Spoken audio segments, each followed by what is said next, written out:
Under the pale lamps of a winter morning in December 1963, the air inside the London courtroom felt close, as though holding its breath.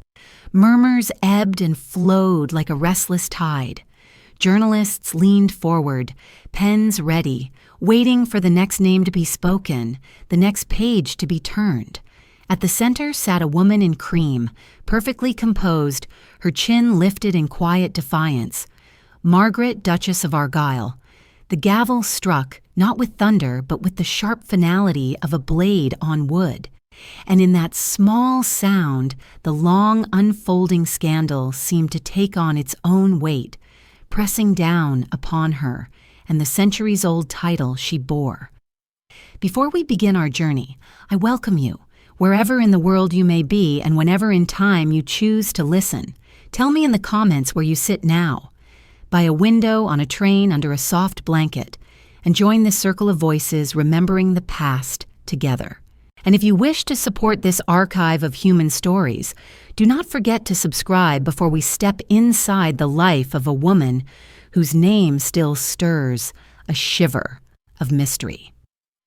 The echo of that gavel lingers in the mind, carrying us backward through the air of another age until the courtroom's wood paneling dissolves into the polished drawing room of a London townhouse nearly half a century earlier. There, in the measured quiet of the early 1910s, sits a young girl, Margaret Wigham, beneath the patient gaze of her mother. The scent is of beeswax polish and fresh violets, and the muffled sound of carriage wheels turns faintly beyond the curtained windows. She is not yet the Duchess, not yet the subject of scandal, not yet the woman whose name would be whispered behind gloved hands. For now she is simply a child of privilege, an only daughter, raised in a house where propriety was as constant as the ticking of the mantel clock. Her father, a wealthy Scottish businessman, had built his fortune on American soil, and his success allowed the family to drift easily between continents. Margaret grew up breathing the air of New York as often as that of London, her childhood a tapestry of hotel corridors, transatlantic cabins, and the murmured courtesies of the upper class. The first lessons she learned were not from books, but from her mother's subtle corrections. The proper tilt of the chin when introduced to a stranger, the graceful way to refuse without offending, the art of appearing serene no matter what was said. From her earliest years, Margaret was surrounded by the idea that she was meant for a particular life, a path shaped less by personal desire than by an invisible arrangement of expectation. This was a world in which the seasons of a young woman's life were marked by balls and luncheons, each one a step toward the unspoken goal, a suitable marriage. Yet even as she mastered the dance of manners, something in her eyes hinted at a private self, one not entirely bound by the silk threads of tradition. I often wonder, and perhaps you do too, whether such a life felt like safety or confinement. Did the fine lace of her childhood seem a net or a veil? The room in which she sat, obedient and still, was warm with the fire's glow. Yet outside the window, the winter air moved freely down the streets, indifferent to the rules of her world. And in those moments when her gaze drifted away from her embroidery or her French lessons, could she have imagined the storms and the silences that would one day surround her name? The house itself seemed to breathe in rhythm with her days. Morning light pooled against damask curtains, drawing soft patterns on the carpet. A butler's discreet knock would signal the arrival of visitors, or perhaps a letter carried in on a silver tray. These letters were not yet love letters. They were invitations, polite notices, the kind of correspondence that kept the machinery of society turning. Still, I like to think she studied the handwriting, felt the texture of the paper, sensing that in the shape of words there could be power and perhaps danger. Her mother's presence was constant, a figure as carefully composed as the portraits that hung in the hallway. She was a woman of refinement, but also of ambition. Ambition for her daughter, if not for herself. The lessons she imparted were wrapped in gentleness, but their purpose was firm. Margaret was to be admired, desired, and above all, respected. In that order, the tone of her mother's voice, low and even, left no doubt that respect was the most fragile and the most easily lost. It is tempting, looking back from our vantage point, to draw lines from this drawing room to the scandal of later years, to imagine that the roots of her defiance or her vulnerability began here, in the quiet hours of her youth. But lives are not so easily traced. They twist, they bend, they double back on themselves. A moment that seems pivotal may later vanish in the shadows of memory, while a glance, a gesture, a single overheard phrase can shape the years that follow. In the evenings, the family would often gather in the sitting room, where the glow of the fire painted their faces in amber light. Margaret's father, when home from his business abroad, would speak of markets and ventures, of the ever-changing currents of fortune. His voice was steady, confident, and perhaps without realizing it, he showed his daughter that wealth was a thing to be navigated, not merely possessed. She absorbed these impressions quietly, as children do, not with analysis, but with the slow, deep understanding that seeps in over time. The hours between dinner and bed were filled with music, the occasional guest at the piano, or the faint hum of a wireless carrying news from distant places. Margaret would sit, her hands folded neatly, listening without seeming to listen, her mind wandering into imagined worlds.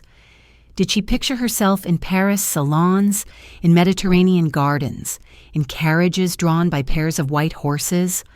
Or did she, even then, see herself standing in the center of a room where every eye turned to her, where her beauty was both her shield and her weapon? A single object, a silver hairbrush on her dressing table, often caught her eye. It was heavy in the hand, its back engraved with a delicate floral pattern. She would lift it in the evenings, drawing it through her hair in long, measured strokes, the way her mother had taught her. The bristles whispered against her scalp, a sound both soothing and solitary. Sometimes she would pause, holding the brush in mid-air, and look at her reflection in the tall mirror. There was a composure there, even at 14, that seemed to belong to a woman twice her age. Yet the eyes in the mirror, those were young eyes still, bright with questions no one had yet answered. And it is here, with that image, a girl in her quiet room, the fire's glow behind her, the city beyond her curtained window, that this first thread of the story draws to its close. The silver hairbrush rests now on the table once more, its polished back catching the faintest gleam from the fading firelight. Outside, the wind shifts, carrying with it the scent of rain, though no drops have yet begun to fall. Something is waiting, though neither she nor we can yet name it. The silver hairbrush rests in stillness, its presence a small certainty amid the shifting years. From the faint gleam on its polished back, the scene drifts forward, though only a little, into a room where the hours seem to run more swiftly. The ticking of the mantel clock has grown more confident now, its sound a little sharper, as if urging the young Margaret toward the next stage of her life. She sits once again beneath her mother's attentive gaze, though the girl who once needed prompting for every motion now moves with a natural grace. The rules have been learned. They have settled into her as easily as breath. Yet the precision of her manners is not a cage to her, at least not yet. It is a kind of invisible garment she wears without effort, and it serves her well in the quiet competitions of society. Beyond the tall windows of the townhouse, London is beginning to feel the pull of a new decade.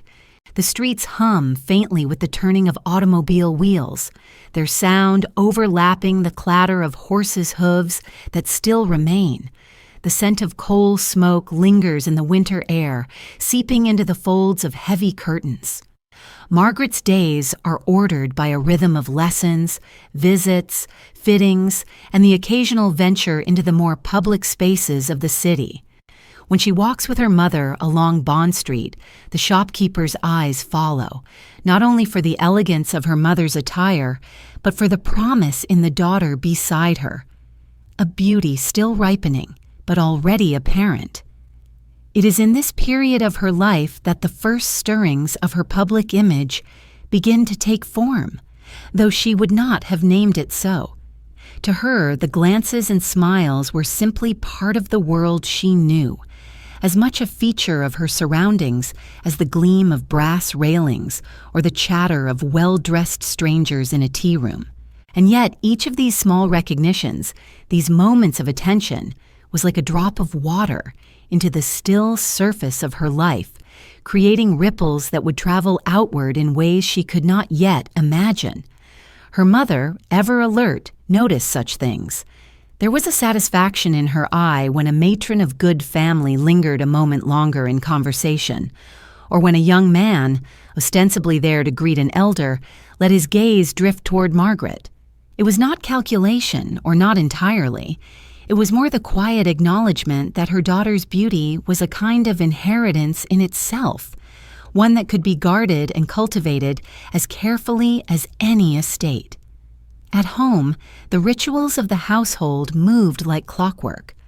Breakfast in the small dining room, sunlight refracted through crystal glassware, the Morning Post neatly stacked beside her father's plate when he was in residence. Margaret learned to take her tea without glancing at the clock, to listen attentively without interrupting, to let her expressions pass like shadows. Never too much, never too little. Such skills were not learned for their own sake. They were the invisible scaffolding upon which her future would be built. And yet, even as she mastered the language of society, there were moments when her thoughts wandered elsewhere. A magazine left open on a side table might draw her into a photograph of a distant place, palm trees against a sky that seemed to shimmer, or a terrace overlooking a glittering bay. She could almost hear the faint sound of waves, feel the warmth that the London winter denied her. Did she, even then, sense that her life would not be confined to the island of her birth, that her story would carry her across oceans and into the salons of other cities? The world of her youth was not without its undercurrents of uncertainty. Though her father's wealth provided security, the larger world beyond their drawing rooms was shifting. The Great War had left its mark on society. Traditions still held, but they no longer felt entirely unshakable. Men returned from the front changed in ways that polite conversation could not conceal. And women, too, were finding subtle ways to move beyond the boundaries that had once been so rigid. In such a time, beauty and charm remained valuable, but they were no longer the only currencies. Perhaps in some unspoken way, Margaret understood that she would need more than a pleasing smile and perfect posture to navigate what lay ahead. On certain evenings, when guests gathered for dinner, she would listen more closely to the conversations that unfolded beyond the safe topics of weather and travel. There were hints of politics, of business ventures, of changes in the law. These were not subjects in which a young woman was expected to take interest, yet her mind lingered on them, turning over fragments of information like small, bright stones. She was not by nature a passive listener. She stored what she heard, fitted it into patterns, and tucked it away for later. The passage of seasons brought with it more formal occasions. Margaret began to attend dances, chaperoned, of course, her gowns chosen with a precision that suggested both innocence and promise. She learned the careful art of greeting a man in such a way that he might remember her, but not feel entirely certain why. The music of the waltz and the foxtrot became a part of her, the subtle shifts of weight and balance as natural as breathing. In the glow of chandeliers, her pale gowns seemed to gather the light, and there was a kind of stillness in the way she held herself that drew the eye. Yet for all the admiration she received, there was an unhurried quality to her responses, as if she sensed that the right choice could not be rushed. Offers of flowers, polite requests for a turn on the floor, the exchange of calling cards. These were the early steps in a dance that, for Margaret, was not merely social, but strategic. Though she was young, she understood that attention was not the same as commitment, and that promises spoken too easily might vanish just as swiftly. Her mother's counsel remained a steady presence through these years. "Let them come to you," she would say, smoothing the folds of a gown before a mirror. "And when they do, choose not with your heart first, but with your mind." It was advice Margaret seemed to take to heart, though whether she would follow it in years to come is another matter entirely. In quieter moments away from the bright rooms and polished floors, Margaret still found herself in the company of small personal rituals. The hairbrush was still there, now accompanied by a small silver-backed mirror and a scent bottle of cut glass. Sometimes, before a dinner or a dance, she would pause with the brush in hand, meeting her own eyes in the mirror's reflection. Did she see, even then, the outlines of the woman she would become? Or was she simply studying the details, the curve of her lips, the arch of her brow, as though committing them to memory? Outside, London's winter skies pressed low over the city, the street lamps casting hazy halos in the fog. Somewhere, a carriage wheel rattled over cobblestones, its sound growing faint as it turned a corner. Inside, in the stillness of her room, Margaret placed the brush down carefully, aligning it with the edge of the table. The air was warm, scented faintly with roses from a vase her mother had placed there earlier that day. She glanced at the flowers, noting that a single petal had fallen to the table below, its color deep and rich against the pale wood. It is with that image, a fallen petal, vivid in its stillness, that this chapter closes. Outside, the fog curls against the glass, and the quiet holds. Something waits beyond the door, though we cannot yet hear its footsteps. The fallen petal lies where it is dropped, a small island of deep red against the pale wood of the table. It does not move, yet the quiet around it begins to shift, as though the air is listening for something. And then, almost imperceptibly, the stillness gives way to a different kind of rhythm. Not the soft ticking of a clock this time, but the muted applause of a distant ballroom, the sound carried forward by years that have passed unseen. The petal fades from view, replaced by a shimmer of candlelight reflected in cut glass chandeliers, and Margaret Wigham, no longer a girl but a young woman of striking beauty, stands at the threshold of the room. It is the season when London society moves at its most polished pace. The war years are behind them now, though their shadow lingers, and the city has relearned the art of display. Dresses of silk and satin move across polished floors, their wearers gliding with a precision learned in childhood, the men in black tailcoats and gleaming shoes. The air holds the scent of lilies and champagne, mingling with the faint metallic tang of the band's instruments. And in the midst of it all is Margaret, her presence quiet but unmistakable, her gown the shade of ivory candle wax, her shoulders bare, her hair drawn back to reveal the line of her neck. When she moves, heads turn. It is not simply that she is beautiful, though she is, but that she carries herself as though she were aware of an invisible horizon beyond the room, some place only she can see. This gives her a quality both approachable and distant, as though speaking to her were to be briefly in the presence of something rare. Her eyes, large and dark, have a way of meeting another's gaze with just enough warmth to invite conversation, yet not so much as to suggest a promise. She dances when asked. The movement of her body matched perfectly to the music's flow, her gloved hand resting lightly in her partner's. Each step, each turn, is a seamless blend of grace and poise. And yet, if one were to look closely, there is a moment, just at the end of a turn, when her gaze lifts slightly above the crowd, as though searching for something beyond the chandeliers and the soft blur of faces. Perhaps it is nothing more than a habit of thought, but it leaves the impression that her attention is never entirely claimed by any single moment.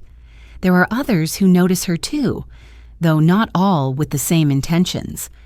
Young men from good families glance toward her with an interest that is part admiration, part calculation. Older women observe her with the sharpness that comes from years of understanding what beauty can do and what it cannot. Some are approving, others cautious. Margaret, for her part, seems to sense these undercurrents but does not dwell on them. If she has learned anything from her mother's guidance, it is the value of composure, the refusal to allow the thoughts of others to leave a mark on her own expression. Between dances, she walks slowly along the edge of the room, pausing now and then to exchange a word with acquaintances. The rustle of her gown skirt seems to draw a faint echo from the polished floor. At one table, she leans forward to speak to an older gentleman, her voice low enough that only he can hear. His answering smile is small but genuine, and though the conversation lasts only a minute, there is an ease in her manner that lingers after she moves away. The orchestra plays on, its rhythm a steady heartbeat for the evening. Margaret accepts a glass of champagne, holding it delicately by the stem. The bubbles rise quickly, catching the light, but she takes only a single sip before setting it down on the tray of a passing waiter. She is not one to linger over a drink. There is too much to observe, too much to read in the shifting patterns of the room. Perhaps she thinks of it as a kind of quiet study, the way others might watch the sea for changes in its color or the tilt of the wind. Later in the evening, she steps briefly out onto a balcony. The air is cool, carrying with it the scent of the city. Damp stone, faint traces of coal smoke, the sweetness of night-blooming flowers from a nearby garden. She leans against the stone balustrade, her fingers resting lightly on its edge. From here, the sounds of the ballroom are muffled, the music reduced to a distant hum. For a moment, she closes her eyes, letting the night's air move through her hair, unpinned now by the wind's gentle insistence. It is in these small spaces between the performances of the evening that she seems most herself, though even here, there is a watchfulness about her, as though she is aware that the door behind her might open at any moment. And indeed, it does. A voice calls her name, softly at first, then again with more intent. She turns, the cool air leaving her as she steps back into the warmth of the ballroom. The music swells again, and she is drawn once more into the current of the evening. A new partner awaits her, bowing slightly before taking her hand. The floor beneath her feet is smooth, the pattern of the dance familiar, yet each step feels subtly different, as though the music itself is shifting under her. As the evening nears its close, the dancers begin to drift away, some toward carriages, others toward the late-night clubs and quiet drawing rooms where the conversation will continue. Margaret leaves with her mother, their driver holding the carriage door open against the cool air. She settles into the seat, the warmth of the room still clinging to her skin, the faint scent of lilies following her like a shadow. Outside, the city passes in a blur of street lamps and shop fronts, the rhythm of the horses' hooves steady against the cobblestones. Back at home, the house is quiet. She removes her gloves slowly, one finger at a time, placing them neatly on the dressing table beside the silver hairbrush. The candlelight in her room is soft, casting a gentle glow across her face in the mirror. For a moment, she studies her own reflection, not critically, but with a kind of detached curiosity, as though she were looking at a portrait whose subject she had only just begun to understand. She reaches for the hairbrush, its familiar weight grounding her in the stillness of the hour. Somewhere in the city, the last strains of music are fading into silence. In her room, the only sound is the slow, even strokes of the brush through her hair. She does not hurry. The night is not over, not entirely. Beyond the curtained window, the street is empty now, save for the occasional figure hurrying home.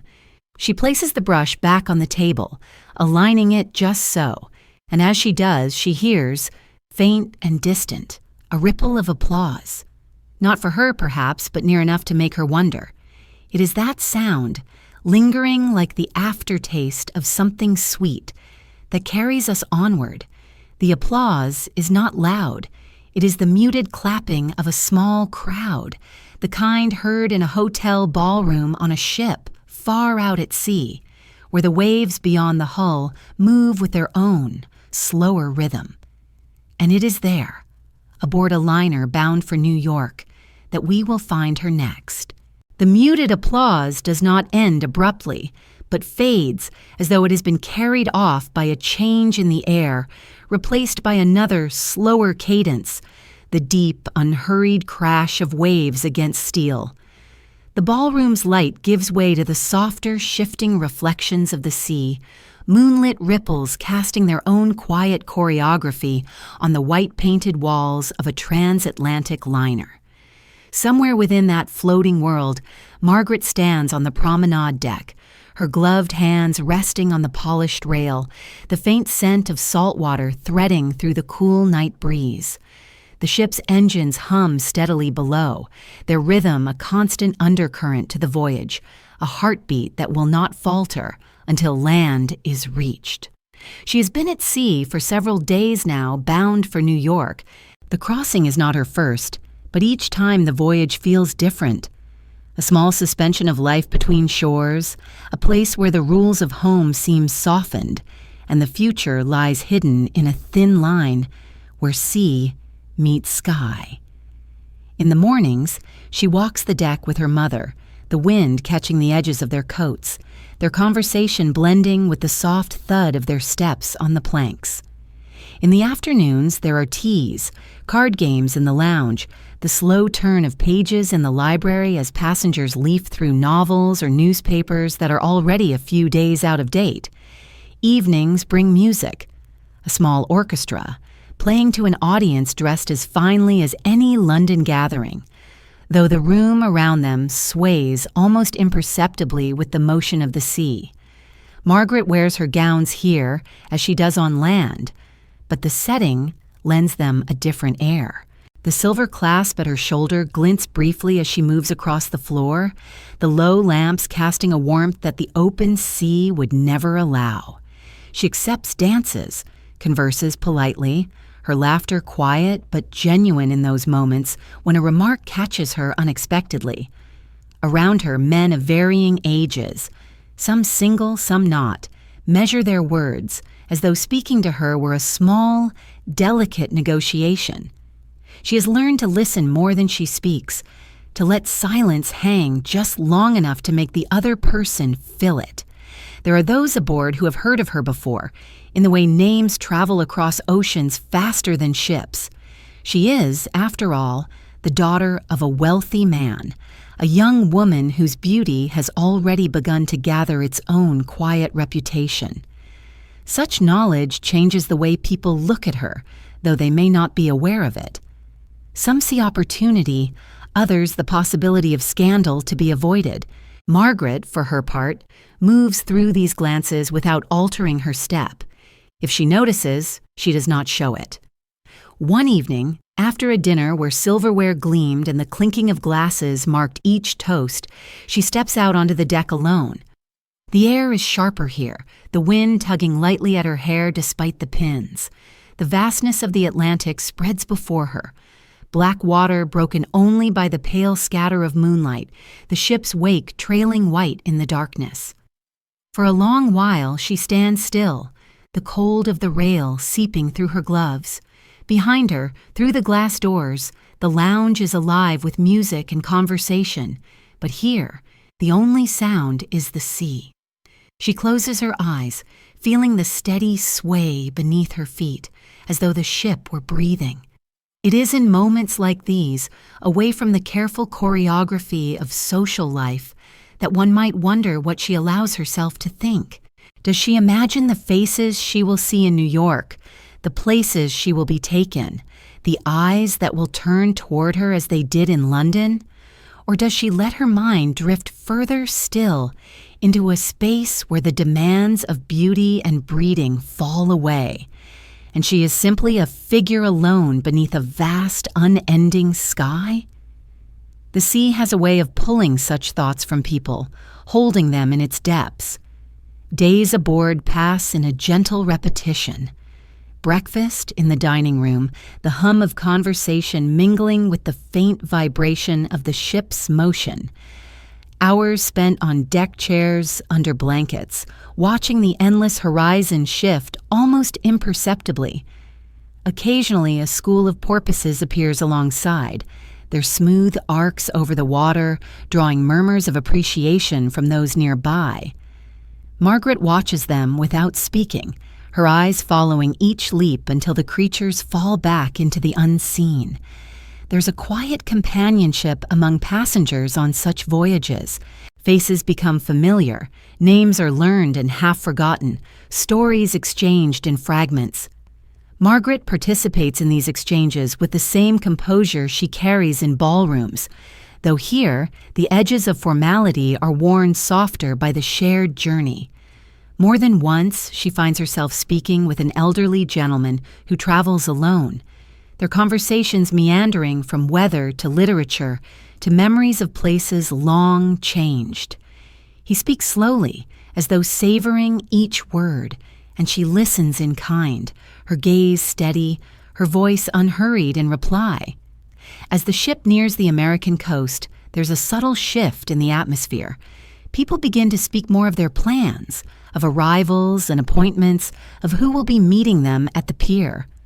Margaret feels the change too, the awareness that this suspended time will soon break, that the hours of steady motion without destination will end in the crowded bustle of a city. On the final evening, the orchestra plays longer than usual, the music carrying a note of anticipation. She dances once, twice, then steps back to watch from the edge of the room. The light catches in the beads of her gown, the sound of the bow on the strings weaving around her like a thread she chooses not to follow. That night, she lingers on deck until the cold forces her inside. The stars are sharp and clear above her, the sea dark and deep below. She thinks, though she will not say so, that the voyage has been a kind of pause, a space between chapters in which she could move freely without quite touching either shore. In the morning, that space will be gone, replaced by the sharp outlines of streets, buildings, expectations. When the ship finally glides into New York Harbor, the city rises before them in shades of gray and white, the early sun caught in the windows of tall buildings. The Statue of Liberty stands watch, its green surface soft in the morning light.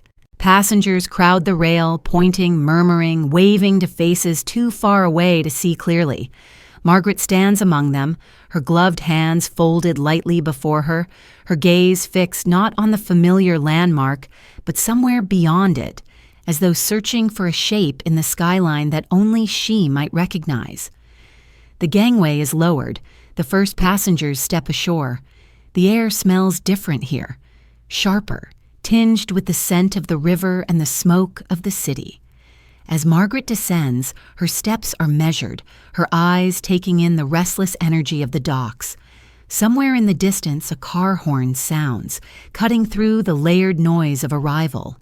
It is that sound, the single bright call of a horn, that will carry forward, fading into another evening far from the harbor, where the glitter of champagne in tall glasses will signal not the end of a voyage, but the beginning of a different kind of crossing. The bright call of the horn does not vanish all at once. It thins and elongates as though caught in some invisible current, its metallic note shifting until it becomes the light, crisp chime of glass against glass. The harbor's grit and bustle fall away, replaced by the polished glow of a reception room, where golden light pools in the facets of crystal, and the hum of conversation is softened by thick carpets and the low strains of a string quartet. It is here, within these well-dressed walls, that Margaret stands beside a man whose name she will take, her gloved hand resting lightly in the crook of his arm. The day has unfolded with the precision of a well-planned tableau. From the measured walk down the aisle to the moment vows were spoken, each step was both personal and ceremonial. The union witnessed not only by family, but by a lattice of connections that stretch across cities and seas. The scent of white roses lingers in the air, mingling with the faint trace of beeswax from the polished wood of the hall. The pearls at her throat catch the light with each turn of her head, their glow steady and cool. Her expression is one of composure, though those who know her well, and they are few, might notice the subtle way her gaze moves through the room.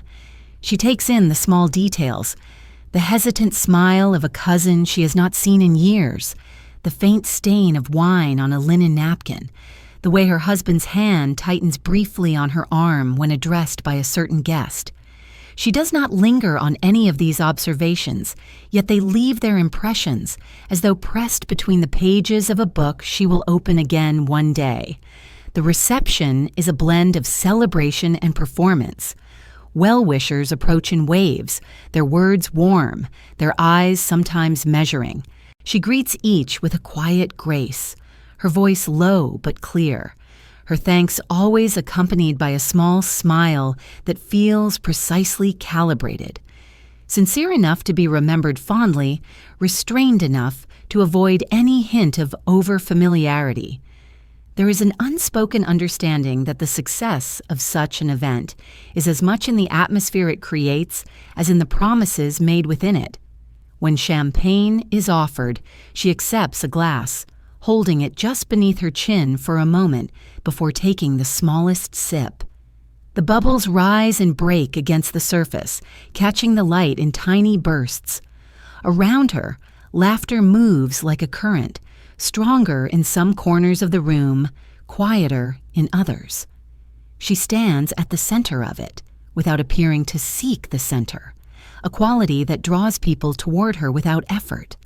Her husband speaks with a group of men near the fireplace, his voice carrying just enough to suggest confidence. Margaret listens without appearing to, her attention divided between the music and the faces of the guests. It occurs to her, perhaps, that marriage is not so different from the events that have led her here. An arrangement of appearances, gestures, and understandings, each with its own weight. Affection has its place, but so too does the careful balance of what is shown and what is kept within. The music shifts, the first notes of a waltz filling the air. She and her husband step forward, the floor opening easily to make space. Their movements are smooth, practiced, their eyes meeting only occasionally, as though both are aware that the dance is not solely theirs, but belongs to the room watching. The hem of her gown whispers across the floor, the silk catching faintly on the edge of a polished board before sliding free. The moment passes unnoticed by all but her, yet it lingers in her mind, a reminder that even the most seamless moments can hold the smallest catches. Later, when the guests have thinned and the music has softened, she steps into a quieter corner of the room. The window there is slightly ajar, and the night air drifts in, carrying with it the scent of rain on stone. She lifts the edge of the curtain and looks out at the street below, where the lamplight pools in irregular shapes and the sound of a distant carriage wheel clicks against the cobbles. For a moment she feels suspended between two spaces. The warm, curated glow of the room behind her, and the cool, unshaped darkness beyond the glass. Her mother approaches, speaking softly, a hand resting for a moment on Margaret's arm. The words are brief, perhaps no more than a reminder or a reassurance, but the tone carries the familiarity of a shared understanding that requires no elaboration. Margaret nods, letting the curtain fall back into place, and turns once more toward the room. The scent of roses meets her as she steps forward, mingling now with the faint smokiness of candles nearing their end. As the evening closes, the final guests depart with murmured farewells. Her husband's hand is at her back as they make their way toward the door, the press of it light but noticeable. Outside, the night feels fresh, the earlier rain leaving the air cool and clean. Their car waits, the driver already standing by the open door. She glances back once at the building they have left, the light spilling warmly from its windows, then steps inside. The journey ahead is quiet. The hum of the engine a steady presence. Street after street passes by, the lamps casting brief shapes on the glass before sliding away. She sits with her hands folded in her lap, the pearls at her throat resting lightly against her skin. Her husband speaks now and then, but she answers with the same calm composure that has carried her through the day. Outside, the city gives way to darker roads, the buildings thinning, the trees pressing in on either side. When they arrive, the house is still. The door opens to a hallway lined with portraits, their eyes watching in the muted light. A single lamp glows at the far end, casting a pale reflection across the polished floor. Margaret pauses for a moment, as though adjusting to the quiet after the long hours of voices and music. She removes her gloves slowly, placing them on a small table near the door, then lifts her hand to touch the pearls at her neck. Upstairs, in a room prepared for her, the silver hairbrush awaits once more. She sits before the mirror, drawing it through her hair in long, even strokes. The sound is soft, almost lost beneath the faint patter of rain returning against the window. She meets her own gaze in the glass, the events of the day settling into her like silt, drifting to the bottom of still water. It is in this moment, the quiet after ceremony, the weight of a ring newly placed, the knowledge that the days ahead will move to a different rhythm, that the image fixes itself. Her fingers pause on the brush, the faint catch of silk against her wrist, the only motion. Outside, the rain sharpens, the drops distinct against the glass, a pattern without beginning or end. And it is that sound, the rain's soft percussion, that will carry us forward into another chapter, to a morning when the light over the lawns is pale and misted, and the routines of marriage begin to take their first, deliberate shape. The rain's soft percussion lingers through the night, and by morning it has gentled into a fine mist that hangs over the lawns like a breath held too long. From the windows of the country estate, the landscape appears in muted shades. Green faded toward gray, trees blurred at their edges, the gravel paths winding away into a haze that makes the grounds seem endless. The house is awake but hushed, the usual murmur of activity softened by the damp air, as though the mist itself has entered the halls. Margaret stands at one of the tall windows, her fingertips resting lightly against the cool glass. She watches as a gardener in a flat cap moves slowly along the edge of the lawn, the wicker basket on his arm filling with fallen branches and wet leaves. Somewhere beyond, a dog barks once, then is silent. Behind her, the quiet tick of a clock marks each second with unhurried precision. The marriage has settled into its early rhythm, seasons measured not in weeks but in the steady procession of obligations, visits, and retreats. There are weekends in the city and longer stretches here in the countryside, where the days begin with the pale light filtering through curtains and end with the sound of the wind moving over the chimneys.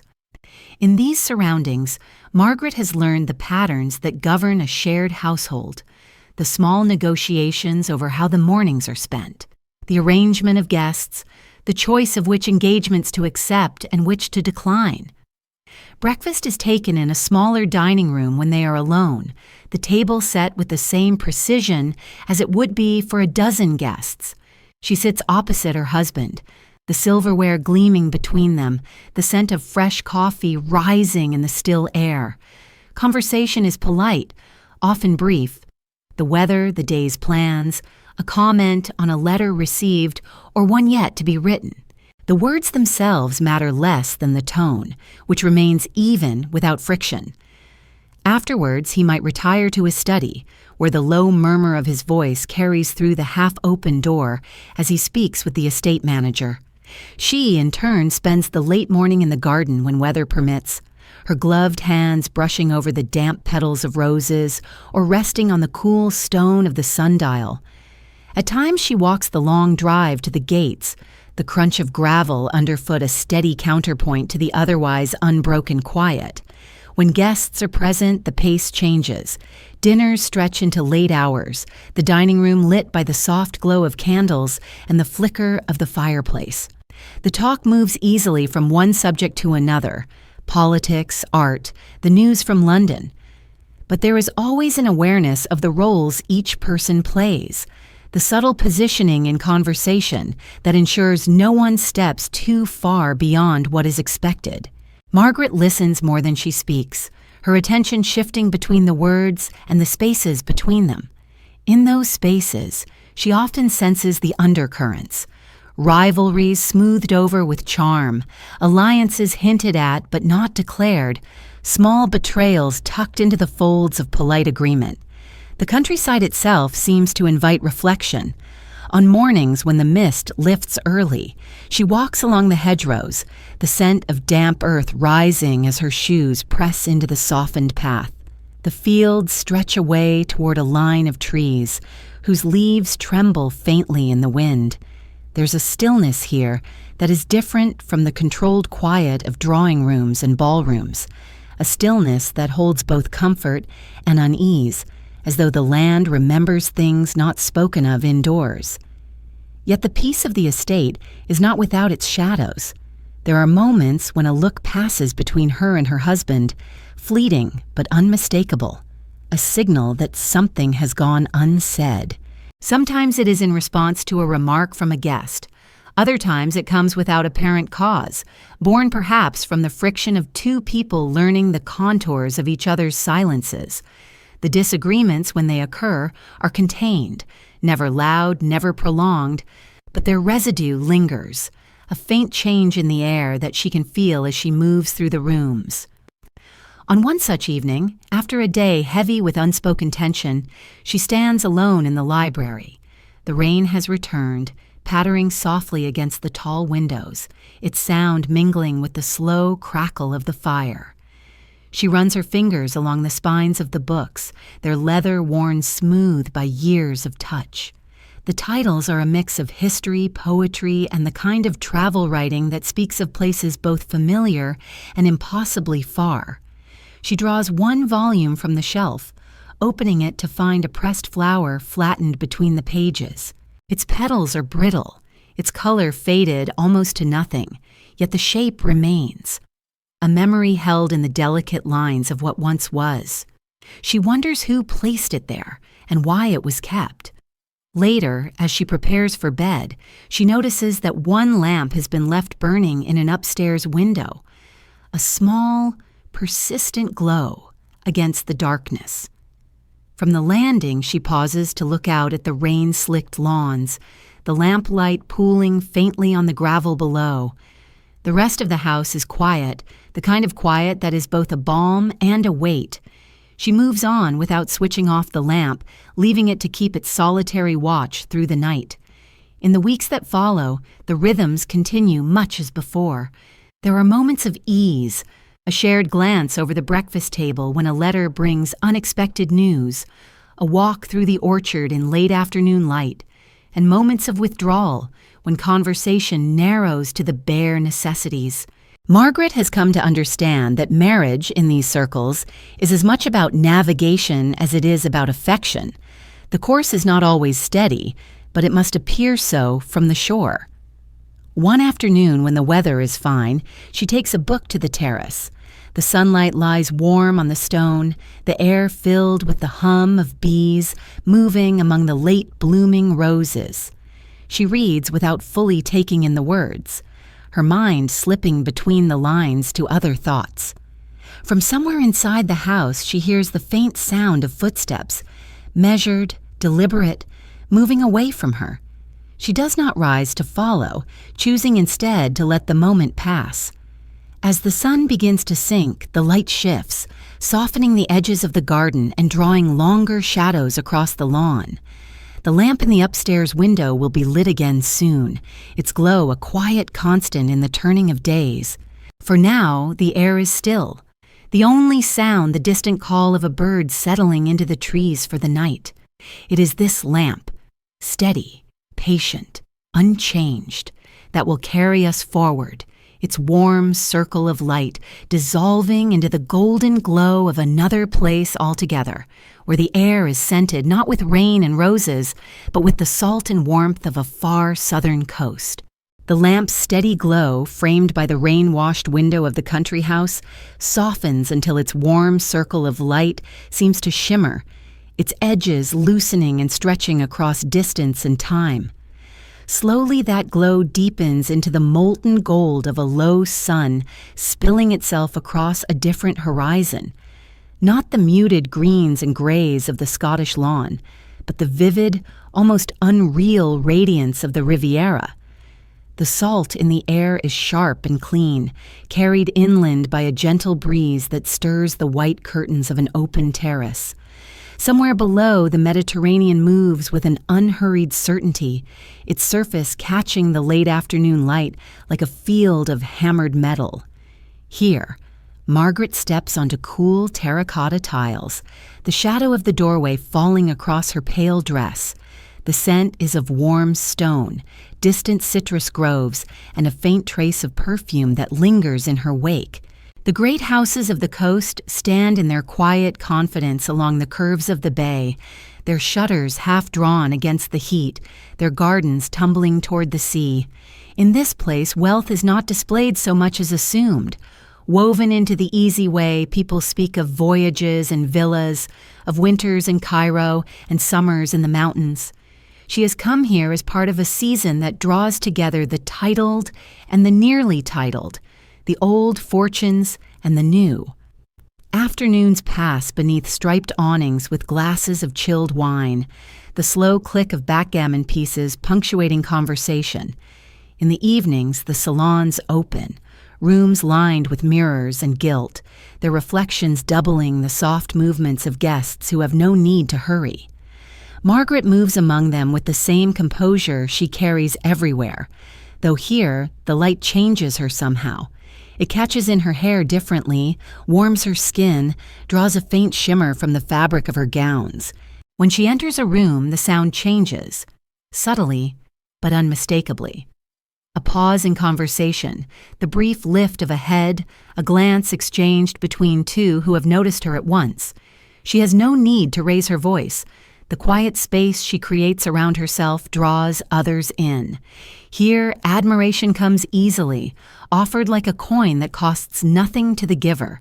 And yet, as she accepts it, she knows how easily such admiration can slip from the hand that offers it, should something else more novel or daring appear. One evening, in a salon lined with tall windows open to the night air, she stands near a table scattered with crystal glasses, the sound of the sea carrying faintly up from the cliffs below. Behind her, the mirrored wall catches her image, and in its doubling shows her standing both alone and among others, as though she occupies two worlds at once.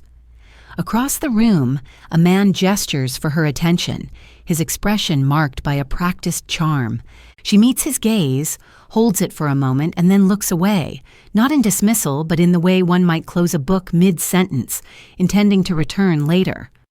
The talk here is light in tone, but weighted in content. Fortunes are discussed in half-sentences, marriages hinted at but not declared. Names are spoken with care, some more softly than others, as though they carry a kind of voltage. Margaret listens, contributing when it suits her, her observations often sharper than her companions realize. If her beauty is the surface others see first, her intelligence is the undercurrent that shapes how she navigates this world. Occasionally, she slips away from the press of conversation, stepping out onto the balcony that curves around the house. The air is cooler here, the scent of salt stronger. She leans against the rail, her hands bare, the stone cool beneath her palms. Lights from the town below shimmer against the water, shifting with the movement of the tide. Somewhere along the coast, music drifts faintly from another gathering, too far to distinguish the melody, close enough to suggest that the night is shared by many.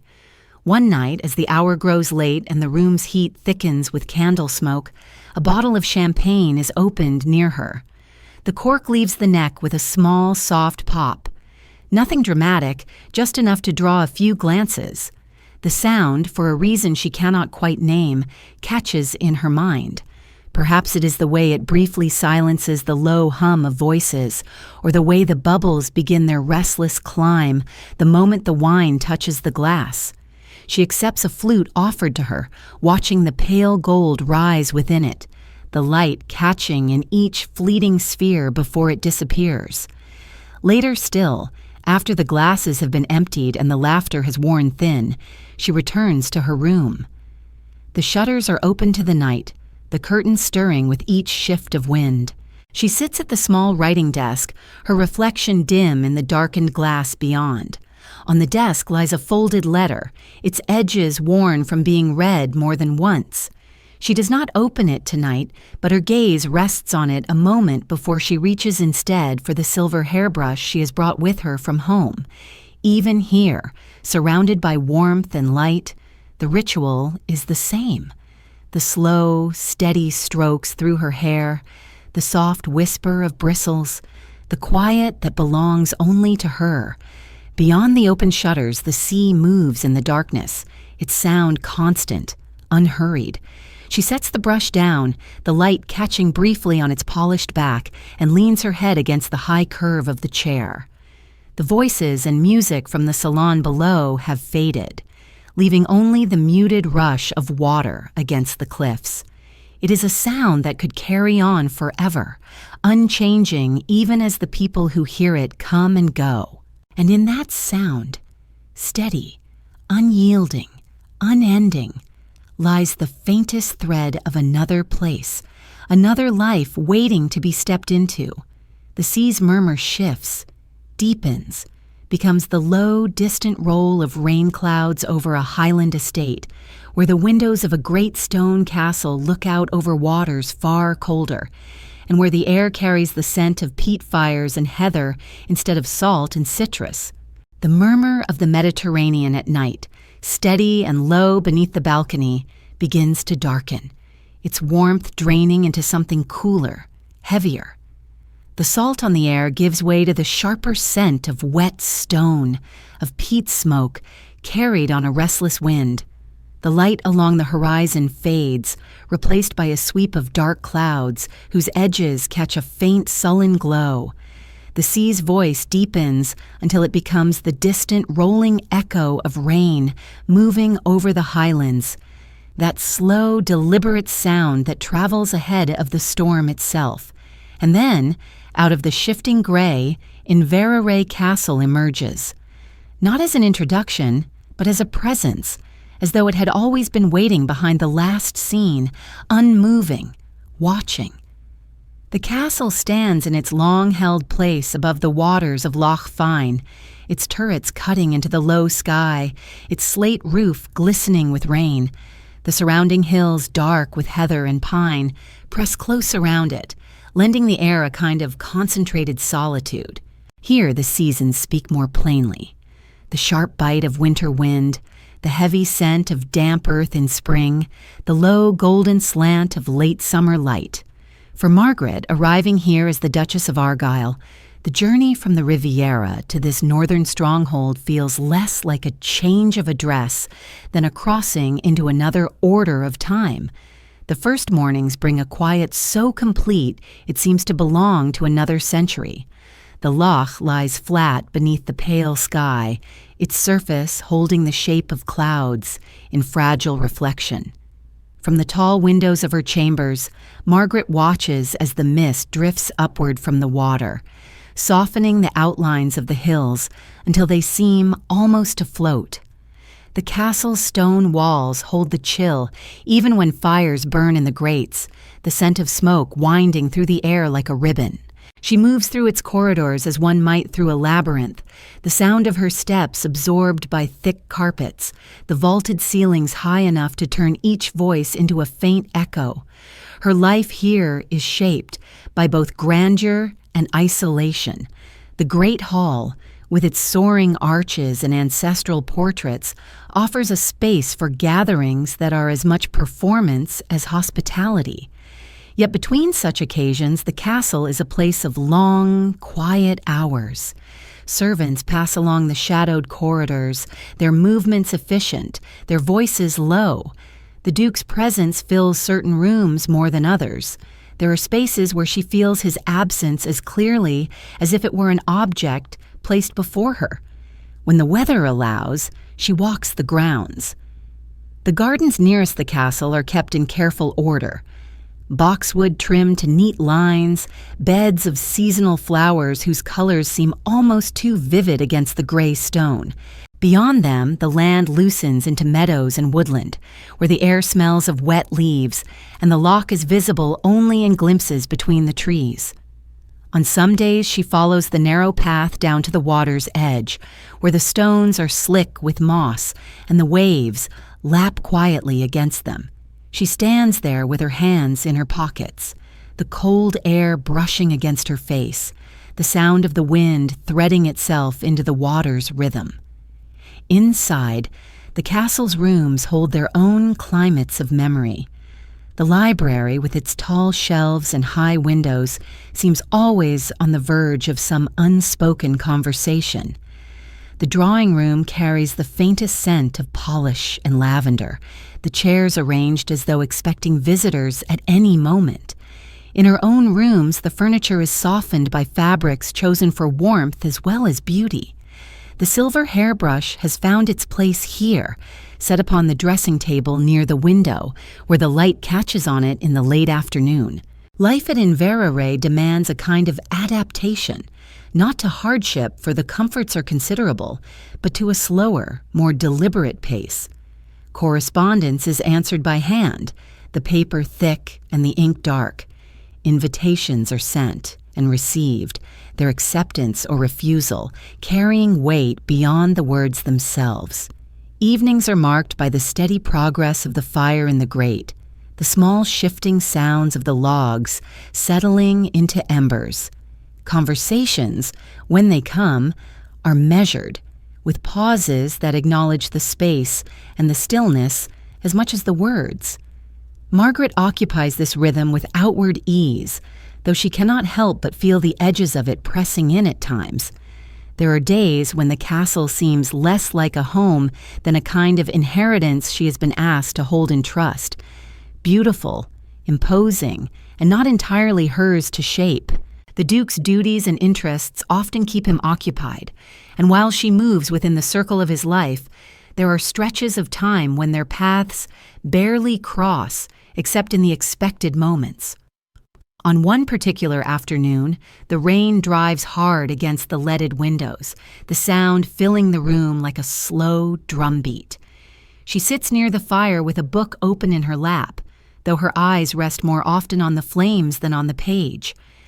The heat from the hearth is welcome, but it cannot quite push back the sense of distance that the high ceilings and thick walls seem to hold. The light fades early here. By late afternoon, the corners of the room are already deep in shadow, and the firelight flickers more brightly in the glass of the framed photographs on the mantel. One of these photographs, in a simple silver frame, shows the castle from across the loch, its reflection caught in still water. The image is crisp, each line of stone distinct, and yet Margaret finds herself looking more at the water than at the building itself, at the way the reflection wavers near the edges, as though even here the castle cannot be entirely contained. When evening comes, she dresses for dinner in a gown whose color seems drawn from the sky just before rain. The dining room is vast enough that the table, even set for a dozen, leaves wide spaces between the place settings.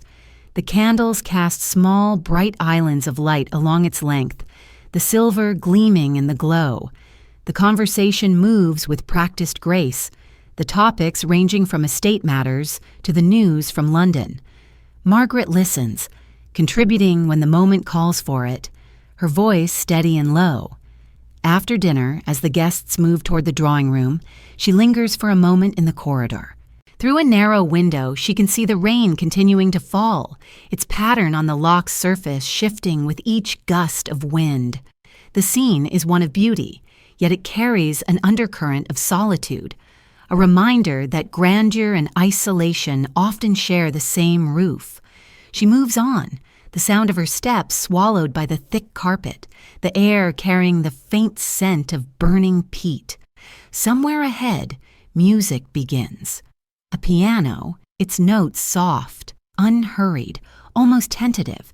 She follows the sound until it is close enough to seem part of the air itself. And as she stands there, listening, the rain against the glass becomes fainter in her mind, as though the walls have thickened. The music, slow and deliberate, will stay with her long after it stops. It is into that music, still hanging in the air, that the next moment will open. A single note drawn out, deepening into the quiet drip of water in a stone passage, where a different kind of rhythm begins to take shape. The last note of the piano seems to hold in the air long after the player's hands have lifted, its resonance sinking into the stone of the castle walls. Slowly, it fades into another sound entirely. A measured, hollow drip that echoes through a narrow passage where the light is thin and the air is cooler. Somewhere deep within Inveraray's older corridors, a pipe has begun to leak, the droplets falling with an irregular patience into a shallow metal pan placed there to catch them. The sound is small, yet in the quiet of the castle it feels louder than it ought, as though it is marking a passage of time separate from the clocks. Margaret walks here only occasionally, these back corridors not part of her usual path between rooms. Tonight, however, she has taken a turn that brings her through them. The air smells faintly of damp stone and old wood, a scent that belongs more to cellars and storerooms than to the rooms she usually inhabits. The walls are bare, the floor a worn stretch of flagstone that has been walked upon for centuries. Her footsteps make almost no sound on it, the hush deepening until the steady drip seems to be the only pulse in the space. As she moves along the narrow hall, she passes closed doors, some leading to storage rooms, others to staircases that twist upward into parts of the house rarely used. The leak, she knows, will be repaired in due time, yet its presence here feels oddly symbolic, as if some small fracture has been exposed, something that has been there for longer than anyone admits. She pauses beside the pan and looks at the faint ripples each drop creates, the water trembling briefly before returning to stillness. In the life of the castle, such things are trivial, a matter for servants to note and repair. But Margaret cannot help thinking how much is hidden in the quiet spaces of a life, behind doors that are seldom opened, beneath conversations that skim politely over the surface. She has begun to sense these undercurrents in her own marriage. The small changes in tone, the quick closing of a book when she enters a room, the letters placed face down on a desk. None of it overt, none of it spoken aloud, yet each moment adding to a private ledger she keeps somewhere within herself. The Duke, for his part, moves through the days with the ease of a man whose position has never been questioned. He attends to the estate's affairs, travels to the city when necessary, and presides over dinners with the polished assurance of long practice. Yet Margaret has noticed the way his eyes sometimes sharpen when a certain name is mentioned, or the way his voice tightens for a single sentence before smoothing again. These are not the grand gestures of conflict, but the smaller, quieter signs that something has shifted beneath the visible surface. There are also the locked drawers, always locked, though she cannot say when she first began to notice. In his study, the desk is orderly, the papers arranged with care, but a certain drawer remains fastened, the key kept in his waistcoat pocket. She has no reason outwardly to question it. It is not unusual for private correspondence or legal documents to be kept secure, and yet the fact of it has lodged in her mind, returning at odd moments, much like the sound of the dripping pipe. On another day, passing by the study when the door is ajar, she catches sight of him leaning over the desk, a photograph in his hand. His posture changes the moment he hears her, the photograph set down quickly, face down on the desk's blotter. He greets her with the usual warmth, yet the image of that quick motion stays with her. Later, she will find herself wondering about the photograph subject, though she never asks. Letters, too, seem to arrive more frequently now, their envelopes unfamiliar. Sometimes they are brought to him during breakfast, and he reads them with an expression that is difficult to read. Not pleased, not displeased, but intent. When he finishes, the letters disappear into the inside pocket of his jacket, never left on the table beside the folded newspaper. Margaret does not press to know their contents. In her world, questions of that kind are often more dangerous than silence, yet silence has its own dangers. One evening, as rain sweeps across the loch and lashes against the windows, she finds herself alone in the library. She moves among the shelves, running her hand lightly along the spines until her fingers rest on a narrow drawer built into the lowest shelf. It is unlocked, and when she draws it open, she finds inside a bundle of old photographs, their edges curled, the images softened with age. Many are of the castle in earlier years, the grounds in different seasons, family gatherings posed before the great hall's hearth. But among them are a few smaller prints, their subjects less formal, faces she does not recognize, moments not arranged for a camera, but caught in passing. She does not take them out into the light for a closer look. Instead, she closes the drawer slowly, the wood's faint creak sounding louder in the empty room. There is no immediate conclusion to draw, nothing in the photographs that demands action, and yet they join the other fragments. The drawer in his study, the photograph turned face down, the locked-away letters, in forming a picture that is not yet clear, but that she suspects will sharpen over time. The days that follow are much as before. The castle holds its routines, the dinners and the guests, the walks along the loch's edge when the weather allows. Outwardly, nothing is amiss, yet Margaret's awareness has shifted. She listens differently now, noting the pauses between words, the way certain topics are avoided, with a smoothness that suggests practice. One night, as she prepares for bed, she hears the sound of a key turning in a lock somewhere along the corridor. It is not the sound of the front doors or the usual latching of windows for the night. The tone is sharper, the metal on metal ringing briefly in the stillness. She pauses in the act of brushing her hair, listening. The sound does not come again, replaced instead by the faint murmur of voices that are too low to distinguish. After a moment, she sets the brush down and moves to the window, looking out at the dark sweep of lawn and the faint glimmer of the loch beyond. The dripping of the pipe in the back corridor continues, though she has not passed that way in days. In her mind, it seems to have joined the other sounds of the castle, the turning of a key, the rustle of paper in a closed room, the footsteps that move away instead of toward her. They are the kind of sounds that linger after they've stopped, echoing faintly in the mind's quiet hours. It is with the echo of that turning key, sharp, precise, and quickly gone, that the scene will open again, bringing us back to a place far from these corridors, into the bright, public air of a courtroom where private silences are about to be spoken aloud. The sharp, precise turn of the key seems to hang in the air long after the sound itself has faded, its echo thinning until it is no more than a faint line of tension. Slowly, the imagined metal on metal transforms, not in pitch, but in character, until it becomes the deliberate click of a latch being opened on a polished briefcase. The shadows of the castle dissolve, replaced by the tall, wood-paneled formality of a London courtroom in 1963, where the air is thick with anticipation and the sound of shoes on the parquet floor is muffled by years of careful tread. Here, the public eye has narrowed its focus. The gallery is crowded with those drawn by the lure of spectacle, though their expressions remain sober enough to satisfy the decorum of the place.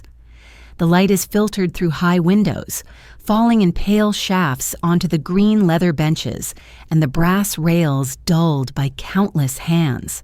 There is a particular kind of stillness here, one that is not absence of sound but the concentration of it. the quiet of bodies leaning forward, of pens held above paper, of voices waiting to be released in measured tones. At the council's table, papers are arranged in careful stacks, their edges aligned as if the precision of their order might lend equal precision to the arguments they contain. The Duke sits with his advisors, the slope of his shoulders betraying neither strain nor satisfaction. Across the room, Margaret takes her place, her posture composed, the tilt of her chin betraying nothing of the thoughts she carries. The cream fabric of her suit catches the light without shine, its color a deliberate choice. Understated, almost austere. The proceedings move forward not with sudden revelations, but with the steady, deliberate unfurling of statements and counterstatements. Each voice that rises seems weighed in advance, each word chosen to carry as much implication as fact. The barristers speak with an evenness that belies the sharpness of their intentions, their questions looping back on themselves, circling a point until it is impossible to tell whether they are revealing it or obscuring it further. Margaret listens with the same composure she wore at the grand dinners of the castle, though here the air is different, drier, edged with the faint scent of paper and dust. The names spoken aloud are not always familiar to the room, but they carry their own quiet charge. Letters are produced, examined, set aside. Photographs are alluded to more than they are shown, as though their presence alone is enough to do the work. There is an art to what is said and what is left unsaid, and in this room that art is being practiced by every voice that speaks. The Duke's counsel, precise in his phrasing, unfolds a narrative in which dignity is wrapped in injury, in which a breach of trust is presented as fact before the truth of it can be settled. His tone never rises, but there is a weight behind his words that makes the gallery lean forward almost imperceptibly. Margaret's own representation responds in kind, drawing the focus away from accusation toward the fragility of reputation when placed under such sustained scrutiny. The language is formal, but its purpose is anything but neutral. In moments when she is not the direct subject of questioning, Margaret lets her gaze rest on the grain of the wooden rail before her. The patterns in it, worn smooth in places by decades of hands, seem almost to shift under the shifting light from the high windows. She thinks of other hands that have rested there, of other voices that have spoken in this room, each convinced of their own position. There's a strange comfort in knowing the walls have heard more than they will ever repeat. Occasionally, a sound from outside the room intrudes, the faint chime of a distant clock, the muted thud of a door closing in another corridor, only to be absorbed again into the careful rhythm of the proceedings. The questions continue, the answers following with the kind of precision that leaves no room for pause. Every statement seems to open another path of inquiry, each one leading deeper into the matter without ever quite reaching its center. At one point, a document is slid across the polished surface toward Margaret's counsel, the thin rasp of paper loud in the hush. It is glanced at, set aside for later, yet the gesture has already done its work. Papers here are more than information. They are symbols, markers of what is held and what can be withheld. Margaret watches the movement without altering her expression, though inwardly she notes the way such small acts can shift the temperature of a room. There is, in these proceedings, an unspoken understanding that the truth, whatever it may be, is a complex thing, seldom found whole in a single statement or image. What is offered instead is arrangement, interpretation, the weaving together of fragments into something that will stand as a version of truth once the gavel falls. Margaret, who has spent much of her life moving through spaces where perception is as vital as fact, recognizes this for what it is. As the day draws toward its close, the voices begin to slow, not in uncertainty, but in the careful pacing of those who know the weight of their final words. The court will adjourn soon, but the matter is far from concluded. The gallery stirs as people shift in their seats, pens finally resting against paper, Margaret gathers her things with deliberate calm, rising only when the judge has left the bench. Outside, the air is cooler, the sky heavy with the light that comes before rain.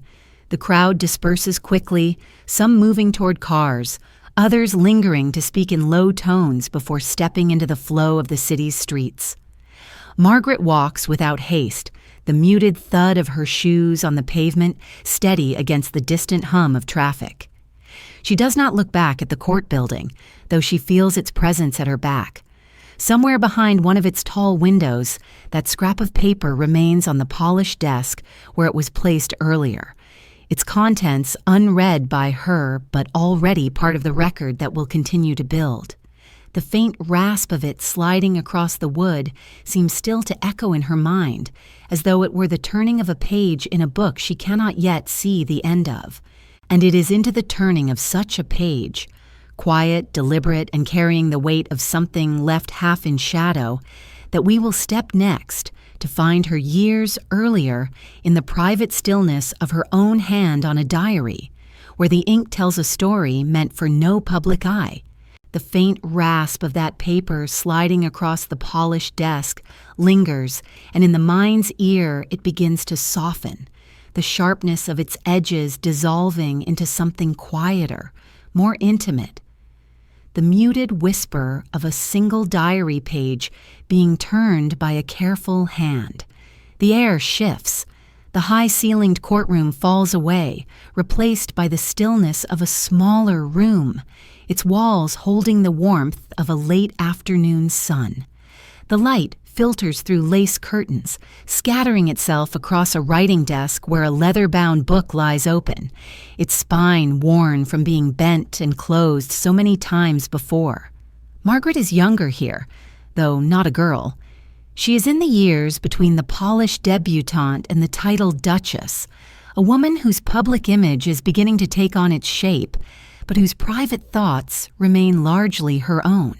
The room smells faintly of beeswax and pressed linen, the kind of domestic quiet that allows the smallest sounds to stand clear. The scratch of a fountain pen, nib against paper, the occasional sigh of the floorboards as the house settles. She leans slightly over the page, her left hand resting lightly against the book to keep it flat. The ink moves beneath her right hand in a script that is elegant without being ornate, each letter drawn with deliberate care.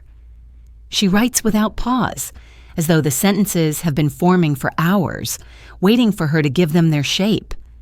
What she records is not the sort of diary entry that traces every hour of the day. It is not a ledger of events. Instead, her words gather around impressions, fragments of conversation, the way a certain expression on someone's face seemed to shift without warning. She writes of places she has been in recent weeks, not in the order they occurred, but in the order they returned to her mind. A garden in spring where the air smelled of lilac, a dinner table where the laughter had felt slightly forced, a walk in a city street where the shadows had seemed longer than they should in the middle of the afternoon. Between these moments there are reflections, questions that she does not attempt to answer, thoughts that trail off into dashes. She notes how easily certain topics can close a conversation, and how others, innocuous on the surface, seem to open unlooked-for corridors into people's guarded selves. There is an awareness in her tone that she is not only recording, but preserving, as if these pages might one day be needed to recall what memory alone cannot hold in focus. On one page, pressed between the sheets, is a sprig of dried lavender. Its color has faded to a pale grayish blue, but when she brushes her fingers lightly against it, the scent still rises, faint but clear, as though the flower had been waiting for this moment to speak again. She pauses in her writing, her hand resting on the page, and looks at it for a long time before setting her pen down. Perhaps it came from a garden she had visited, or was given to her during an afternoon that lingers in her mind for reasons she does not wish to set down in words. There is a quiet in this act of writing that feels different from the silences she knows in other rooms.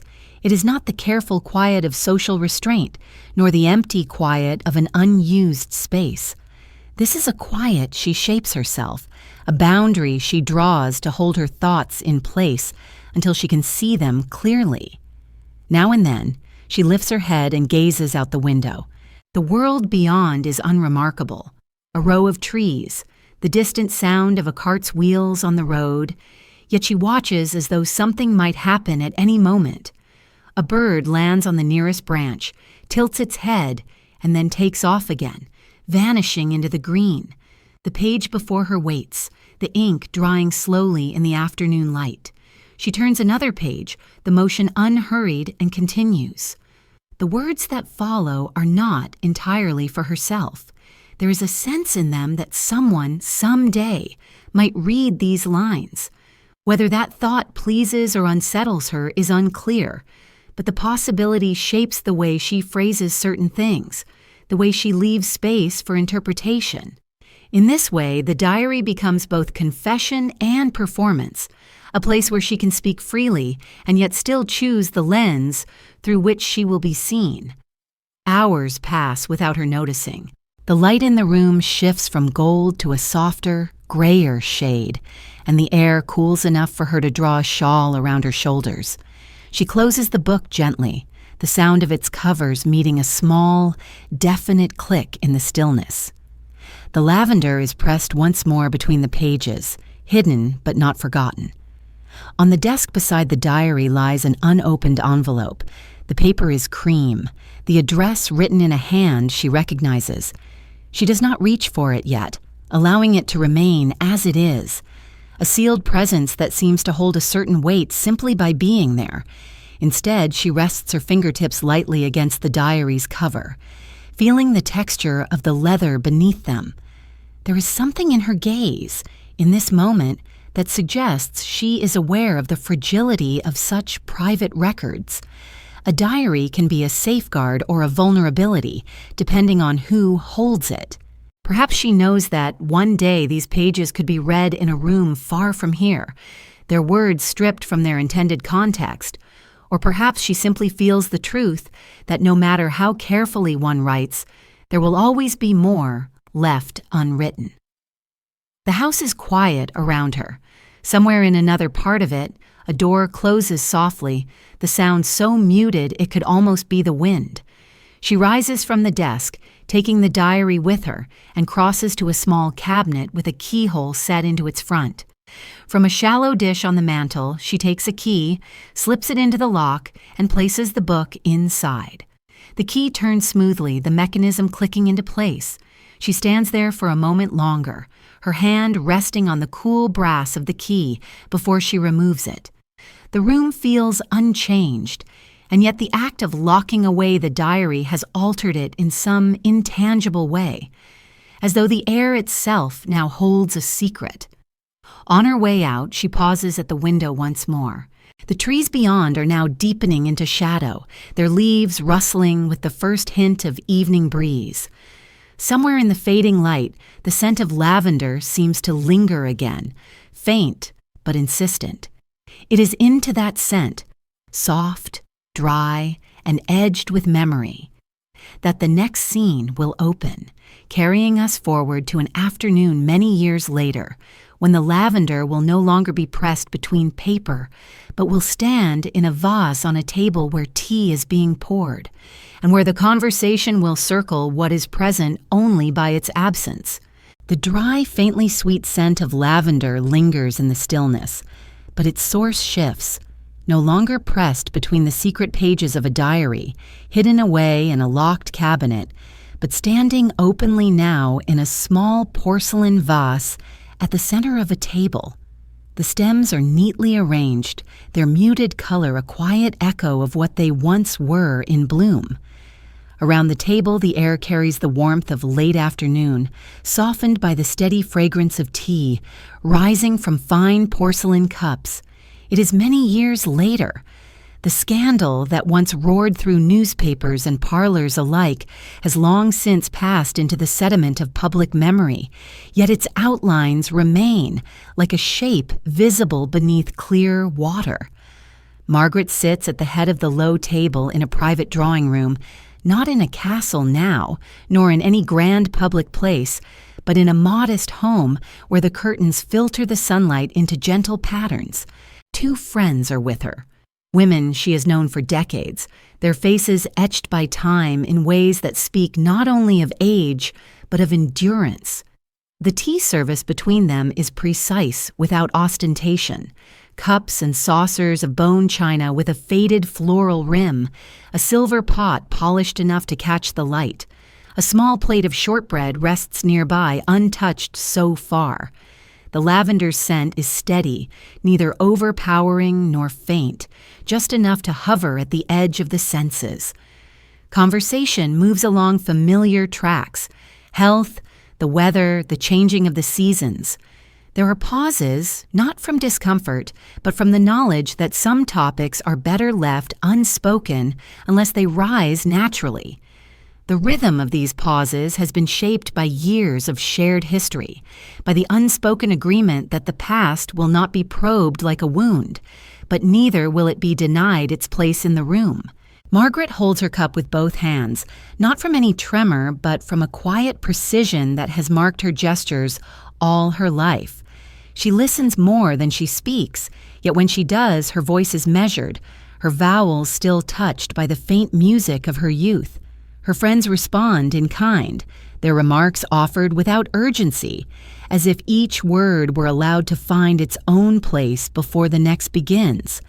At one point, one of them mentions an upcoming gathering, a charity luncheon where several familiar names will be present.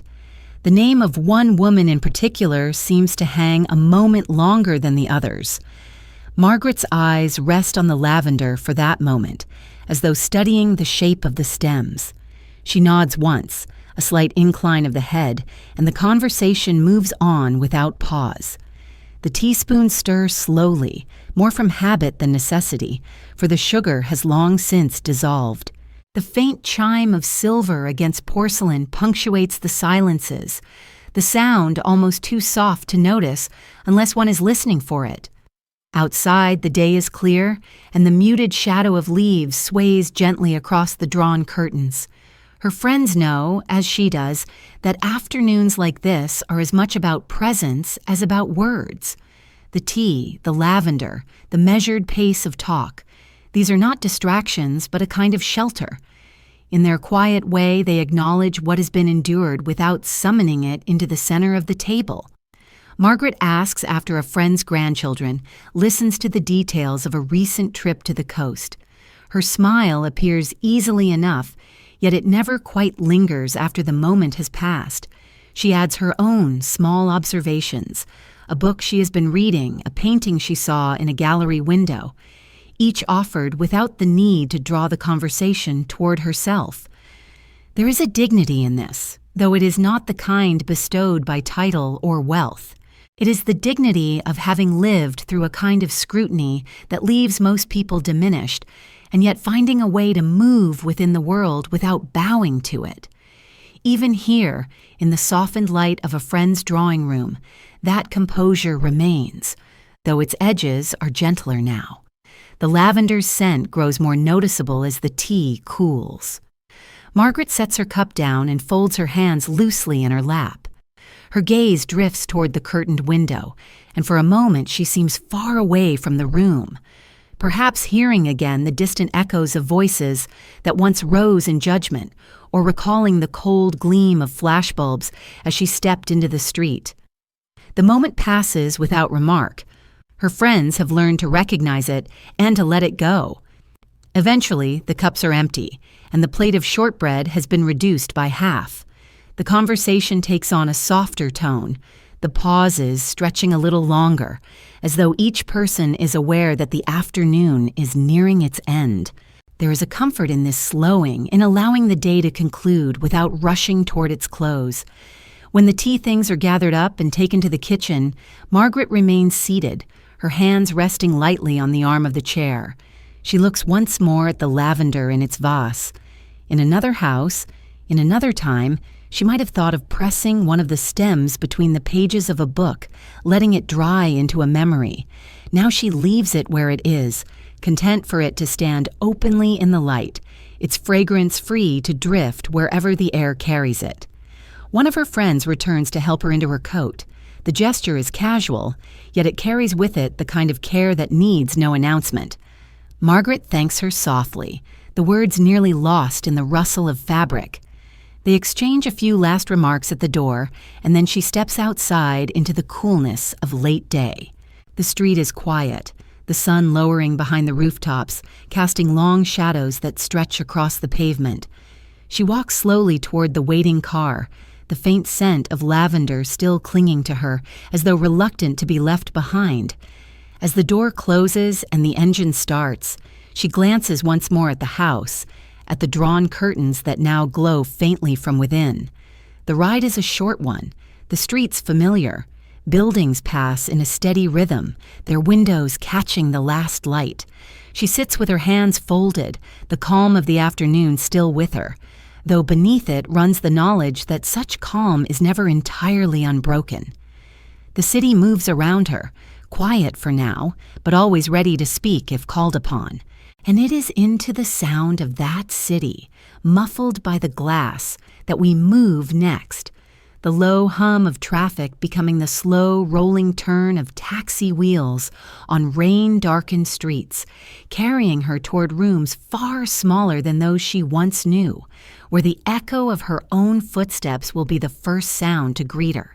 The hum of the city through the car window is softened by distance, its rise and fall merging into a steadier, more deliberate rhythm. As the streets grow narrower and the buildings closer together, that hum begins to take on a new character. The slow, measured turn of wheels over rain-darkened roads, the faint hiss of water beneath rubber. The taxi moves without haste, the light from passing shop fronts flashing briefly across its windows before falling away into shadow. Inside, Margaret sits with her hands folded in her lap, her gaze resting on the blurred shapes beyond the glass. When the car draws to a halt, the driver steps out to open the door. The air that greets her is damp and cool, scented faintly with the metallic tang that follows rain. She steps down onto the pavement, the sound of her heels, a quick, neat strike, echoing briefly in the narrow street before being swallowed by its quiet. The building before her is modest, its entrance marked by a small canopy and a narrow flight of steps.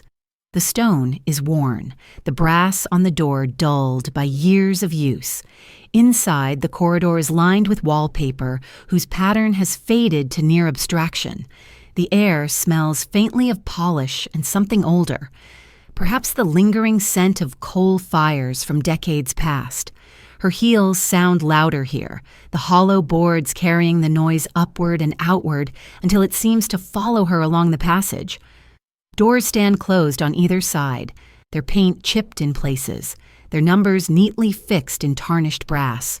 Her own door opens with a quiet turn of the key. The room beyond is still, the air cool from being left all day. It is a far cry from the grand spaces she once inhabited. No high ceilings, no sweep of lawn visible from the windows. Yet everything here is arranged with the same care she has always kept. A small table set neatly against the wall, a vase with a single stem of white lily beside it. A pair of armchairs near the window, their upholstery worn but clean. The curtains are drawn back just enough to let the light of the street lamp spill in, painting the carpet in a pale rectangle. She removes her gloves slowly, laying them on the table, and sets her handbag beside them. The coat is hung in the wardrobe, the shoes placed neatly together at the base. Moving through the room, she checks the small details: the window latch, the alignment of the books on the low shelf, the angle of the chair in relation to the table. These habits, once the quiet rituals of far larger homes, remain unchanged in scale. The kettle on the stove is filled and set to boil.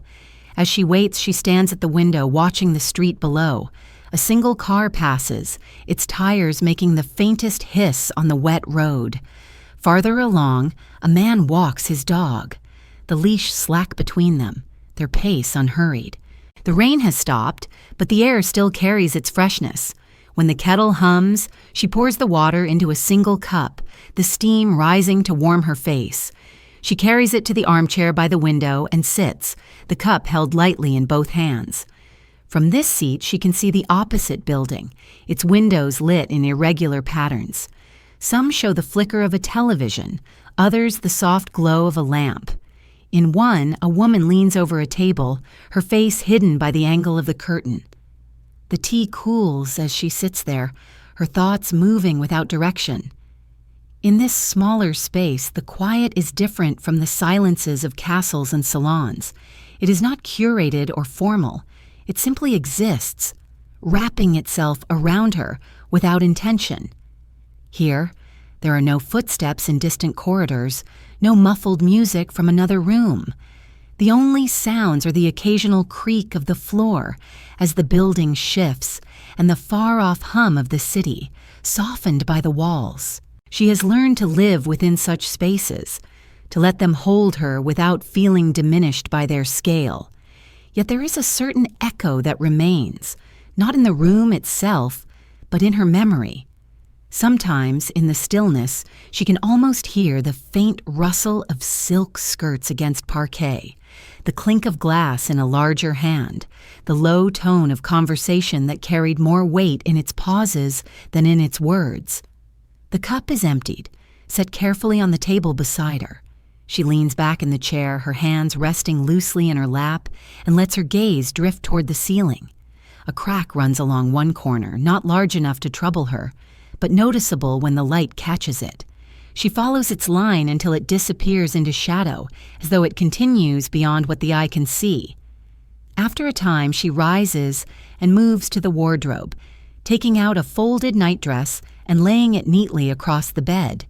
On the dresser, the silver hairbrush sits beside a small mirror. She takes it up, its familiar weight grounding her as she begins the slow, deliberate strokes.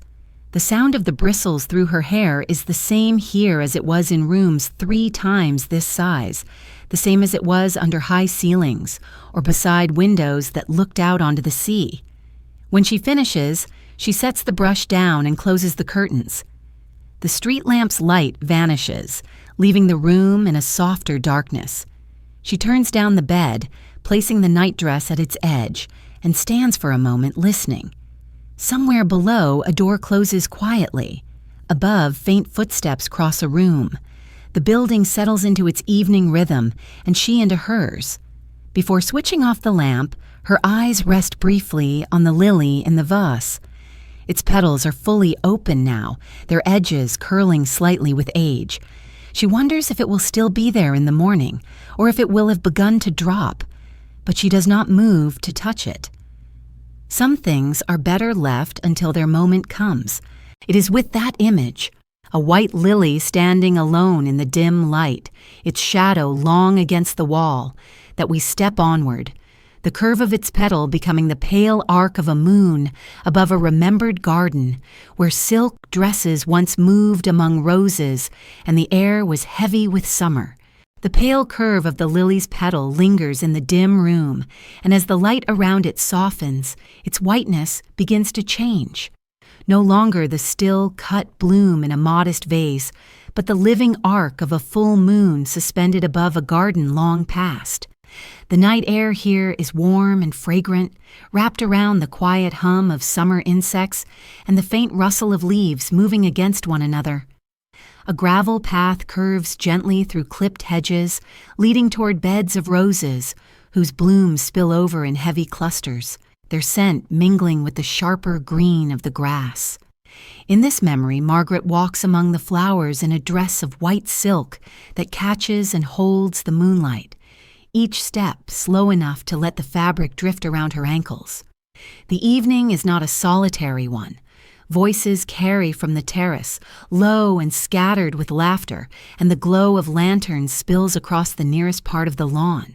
Yet here, at the edge of the gathering, the air feels untouched, its stillness holding the garden like a glass dome. The roses are at their fullest, their petals opening to the night. She pauses beside one, lifting it slightly toward her face. The fragrance is dense, almost overwhelming, and for a moment she closes her eyes, letting it replace every other sensation. Behind her, the murmur of conversation continues, a gentle reminder that the house is only a short walk away. Still, she lingers, tracing the shape of the bloom with her gaze, as though trying to commit it to memory in a way that will not fade. The sound of footsteps on gravel draws nearer, unhurried but deliberate. She turns to see a figure approaching, someone familiar enough to bring neither surprise nor discomfort. A few words are exchanged, soft enough to vanish into the garden air, and then they walk together toward the terrace. The light from the house falls across the grass in pale rectangles, catching in the edges of her gown, in the faint gleam of a cufflink, in the shifting shadow of their steps. On the terrace, tables are set with crystal glasses and small arrangements of flowers cut earlier that day. The scent from the garden mingles with that of candle wax and the faint trace of perfume from the guests. Music drifts from the open doors, a quartet playing something unhurried, its rhythm suited to the gentle heat of the evening. Margaret moves easily among the company, her smile a quiet acknowledgement rather than an invitation. She accepts a glass of wine from a passing tray, but does not drink from it immediately, preferring instead to watch the way the lantern light bends through the glass. There is laughter here, and conversation that moves between the serious and the trivial without effort. Names are mentioned with the ease of familiarity, anecdotes shared in fragments. It is the kind of evening that will not be recorded anywhere, yet will remain in the memory for its texture. The warmth of the air, the sound of ice in a glass, the glow of the moon above the dark line of trees. Margaret listens more than she speaks, though now and then she offers a remark that draws a ripple of amusement or a brief moment of thoughtfulness. Her presence is felt without her needing to command it, as though the evening itself has made space for her. From time to time, her gaze drifts toward the garden, where the moonlight still lies undisturbed on the gravel paths. As the night deepens, some guests move indoors, drawn toward the brighter lights and the music that is shifted to a quicker tempo. Others remain outside, their voices softer now, their laughter threaded with the occasional pause. Margaret steps away from the group at the edge of the terrace, descending the shallow steps back onto the lawn. The garden has grown quieter, the air cooler. She follows the path past the roses once more, the scent now deeper, touched by the hour. She pauses at a small stone bench tucked into the curve of a hedge. Sitting there, she can see both the lights of the house and the darker shapes of the trees beyond. The sound of the quartet indoors is faint but steady, a reminder that the night still has hours left to give. For now, though, she allows herself the stillness of this place, her hands resting lightly in her lap, her gaze lifted to the pale disk of the moon. It is here, in such moments, that the layers of her life seem to meet. The public face, the private self, the spaces in between where neither entirely rules. The garden, the moon, the scent of roses. They are not symbols she reaches for, but companions that stand beside her without asking anything in return. A faint breeze stirs the petals of the nearest bloom, carrying its scent toward her before letting it drift away. Somewhere in the trees, a nightbird calls once and is silent.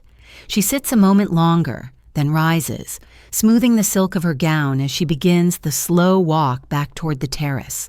The lantern light grows brighter with each step, the sound of voices more distinct. At the top of the steps, she pauses once more, glancing over her shoulder at the garden. The roses are pale shapes now, the moonlight catching in their edges, the gravel path a faint ribbon leading into shadow. She turns, steps inside, and is met by the warm light of the room, the faint scent of wine and polished wood. The evening continues. Music, movement, the shifting of conversations from one circle to another. Yet somewhere in her mind, the image of the garden remains, as if kept in a separate frame. She will not speak of it to anyone. It will return when it chooses, carrying with it the air of that night. Later, much later, when the rooms have emptied and the lights are lowered, she will stand at her window and see the moon still high above the trees. The petals of the roses will already be closing, the gravel path cooling in the darkness. She will watch a moment longer before drawing the curtains, letting the night keep what is left of itself, and it is into that slow ticking of hours, the measured breath of a house at rest, that we will pass next into a very different stillness. The drawn curtains of a hospital ward, where the pale sky of a northern morning filters in, and the habits of a former life remain intact even as the setting has changed. The house at rest stillness deepens until even the imagined ticking of clocks seems to fade, replaced by a softer, more constant hush. The air grows cooler, the scents of roses and candle wax dissolving into something altogether plainer. The faint sterility of antiseptic, the muted starch of laundered linen. The moonlit windows of the garden recede, replaced by a single curtained frame through which the pale sky of a northern morning filters in, its light dimmed by folds of heavy fabric. This is no drawing room or private chamber, but a hospital ward, its walls painted in shades chosen more for calm than for beauty. Here, Margaret rests in a narrow bed, her head slightly raised by pillows that have been turned and smoothed with professional care. Around her, the air hums faintly with the sound of distant trolleys rolling along linoleum floors, a quiet shuffling of paper at the nurse's station, and the muted click of a pen against a clipboard. Somewhere farther down the corridor, a kettle whistles briefly before being silenced. These small, ordinary sounds fill the absence where, in another life, there would have been the rustle of silk or the low murmur of evening conversation. Her hair, still carefully brushed though streaked now with silver, frames a face that has kept much of its composure. The eyes that once turned heads across ballrooms are quieter now, their brightness softened but not extinguished. She greets the nurses with the same courtesy she offered guests in grander surroundings. A measured good morning, a small incline of the head, a faint smile that never slips into anything casual. Even here, amid the antiseptic scent and the neutral light, the habits of a lifetime remain intact. On the table beside her bed are a few personal items. A small framed photograph, its silver tarnished slightly at the edges, a folded letter tied with ribbon, and, incongruous in this setting, the silver-backed hairbrush that has followed her through so many rooms and decades. It rests beside a handkerchief embroidered with her initials, the kind of detail she has always kept close. The day moves at the hospital's pace, which is both unhurried and exacting. Breakfast arrives on a tray with tea and toast, the china plain but spotless. She eats slowly, not from reluctance, but as though the act deserves the same attention as a dinner served in a private dining room. A nurse checks her pulse, makes a note on the chart, and asks a few routine questions. The exchange is brief, efficient, yet softened by a tone of respect, not only for her age, but for the sense that she carries a kind of presence that alters even these small interactions. Visitors come, though not often. A friend from earlier days arrives with a small bouquet, careful to choose flowers without too strong a fragrance. They speak for a while, the conversation touching on shared acquaintances, on small pieces of news from beyond these walls. The visit ends gently with no promise of when they will meet again, only the quiet understanding that such promises are uncertain here. In the afternoons, when the ward is quietest, she sits up in bed with a book. The titles change, sometimes a novel, sometimes a history.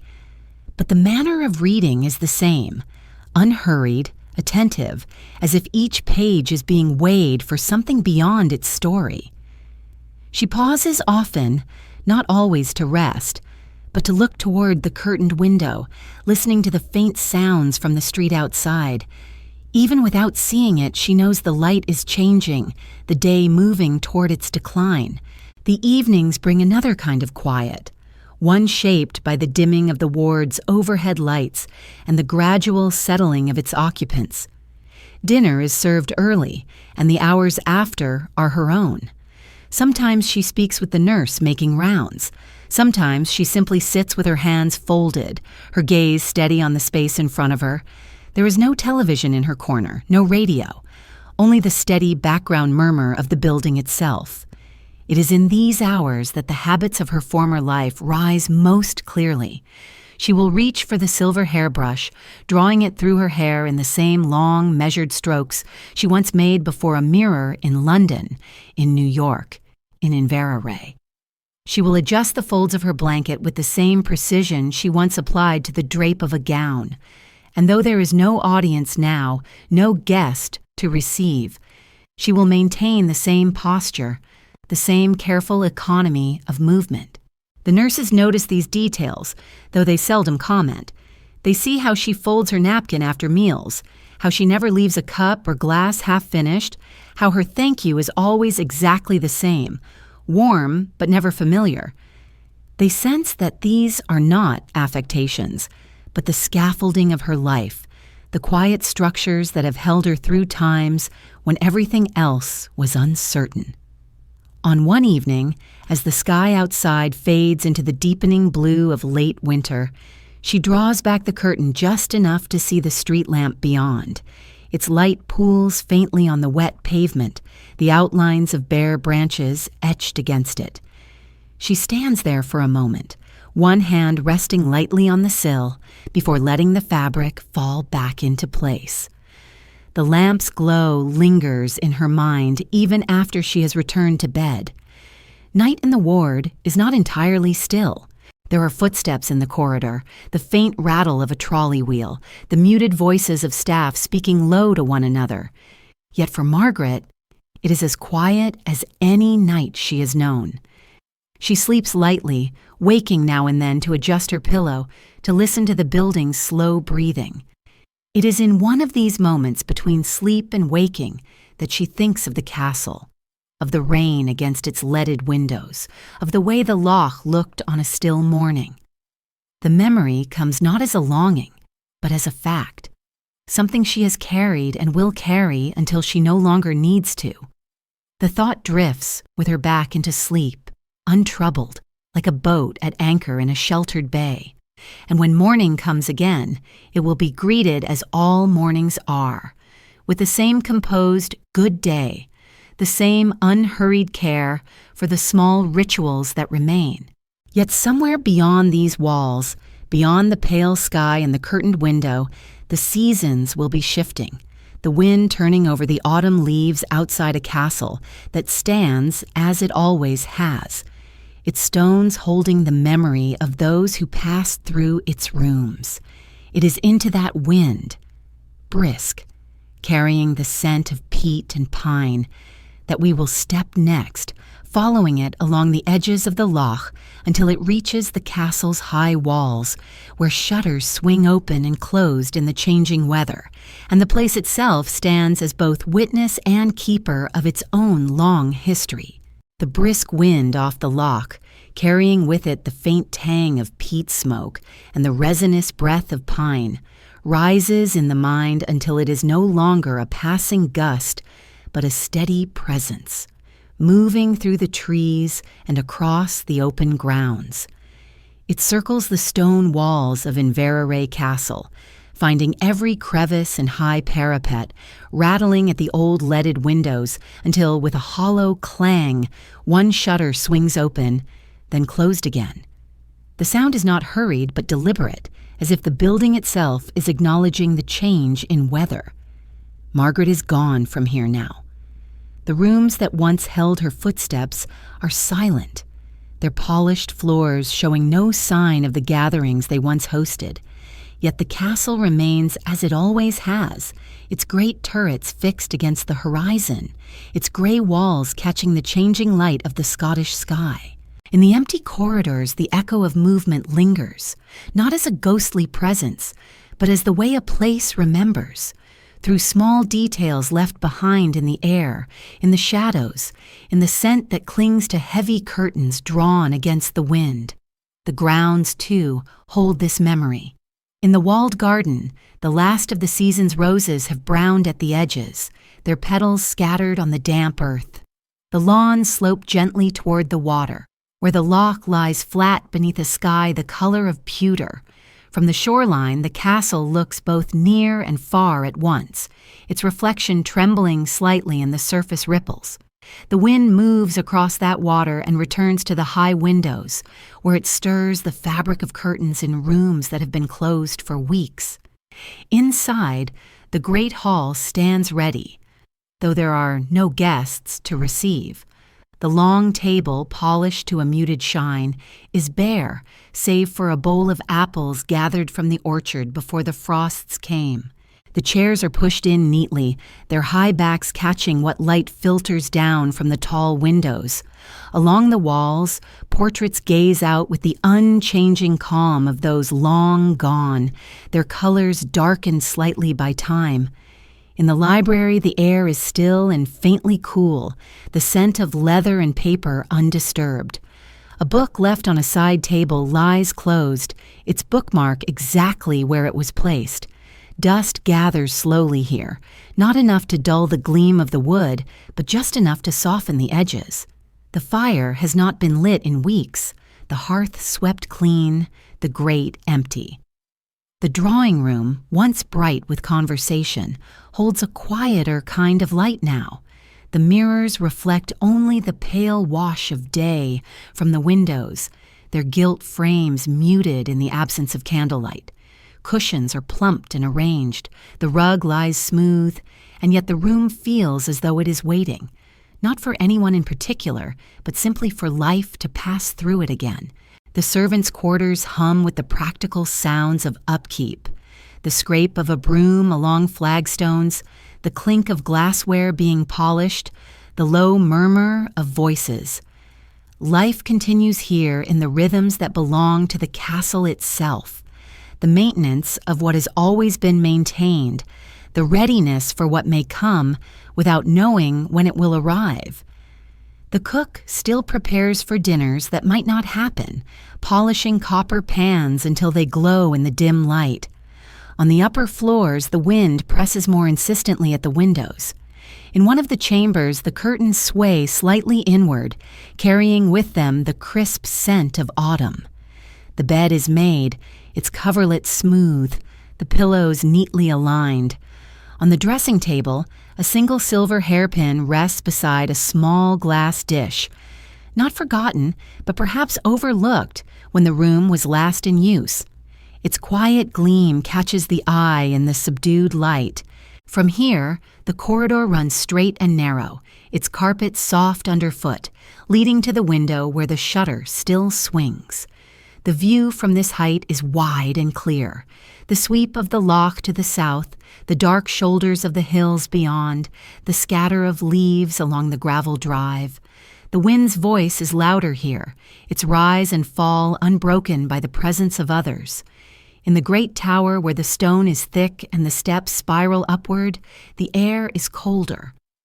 From the topmost room, the view takes in not only the water and hills, but the clustered rooftops of the village below.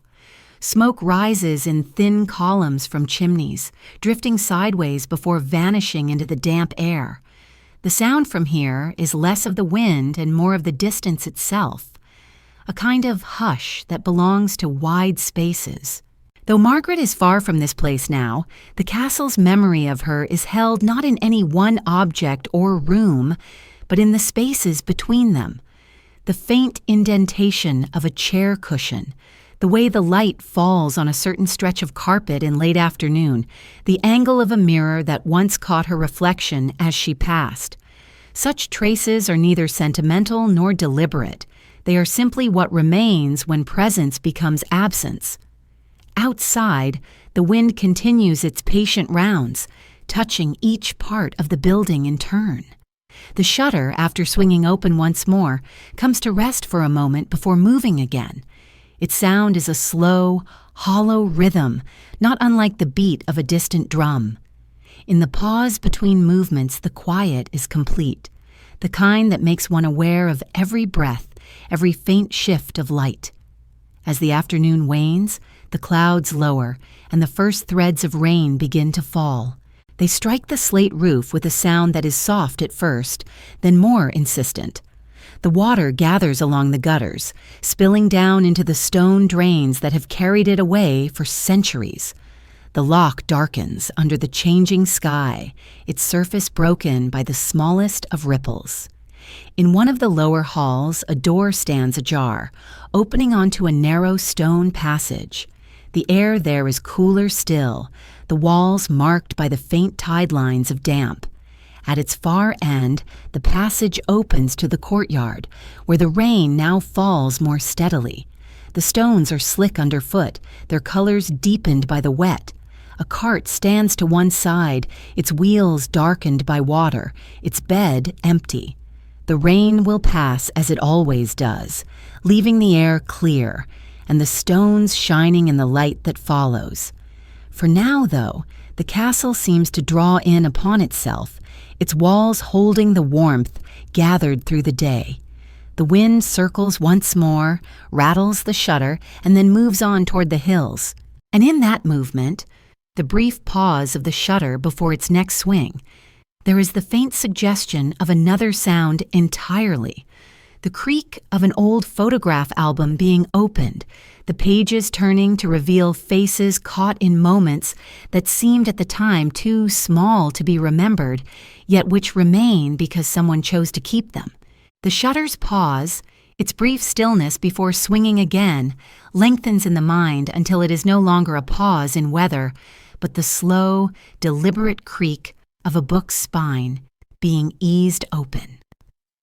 The castle's stone and slate dissolve into a smaller, quieter room where the light is drawn from a single lamp and falls in a narrow pool across a table. The air is dry here, faintly tinged with the scent of paper that has been closed away for decades. Upon the table rests a photograph album, thick, leather-bound, its edges scuffed to softness, its gilt lettering dulled to a shadow of gold. A pair of hands, older now, with fine lines across the knuckles, rests on its cover for a moment before lifting it. The pages are heavy, their stiffness broken only where the paper has been bent to accommodate the thickness of mounted prints. As each page turns, the faint rasp of paper against paper carries with it something of the past, as if the air itself remembers when these photographs were new. Margaret's face appears early in the sequence, not the scandal-worn countenance that newspapers once displayed, but a younger version, caught in the poised stillness of formal portraits. Here she is in a tailored coat, the line of her hat shadowing her eyes. There, in a gown that reflects light as water does, her expression calm, her gaze fixed just to the left of the camera's lens. These are the images the world once expected to see. Controlled, deliberate, each gesture, part of an unspoken agreement between subject and photographer. But deeper into the album, the photographs begin to shift. The frames loosen, the poses less deliberate.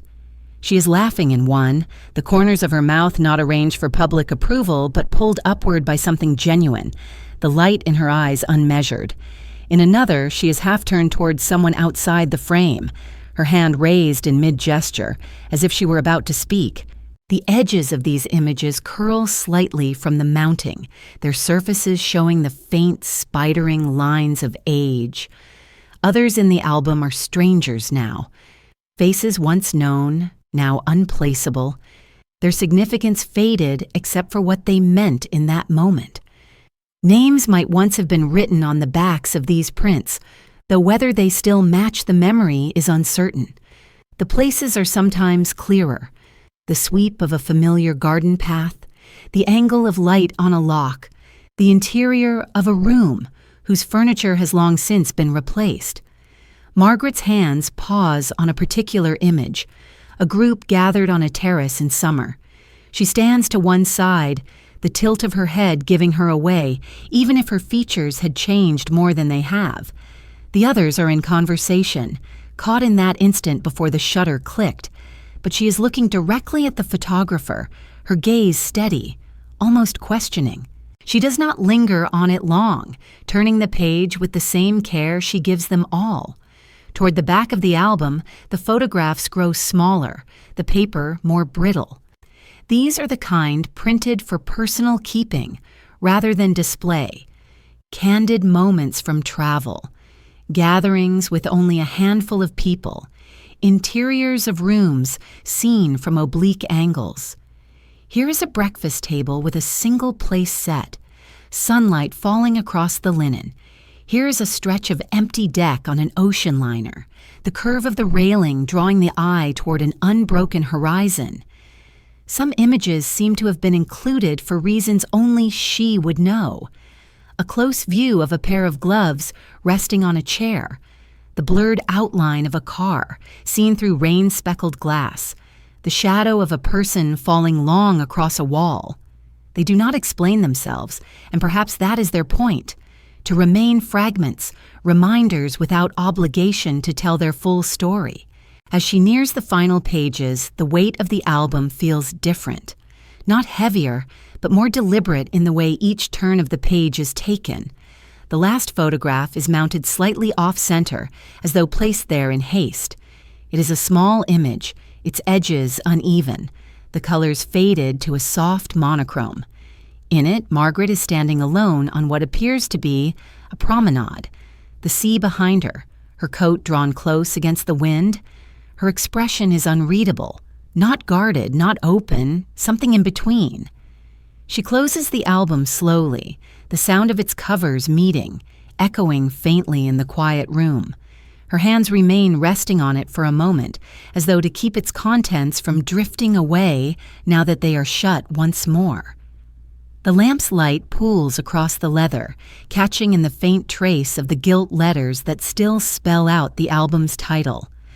The air in the room is steady, without draft or shift. Yet something in the closing of the album feels like the drawing of a curtain, the kind that lets in enough light to see, but keeps the street from looking in. She sits for a while longer, her gaze resting not on the book, but on the shadow it casts across the table. From somewhere outside, faint through the walls, comes the cry of a gull.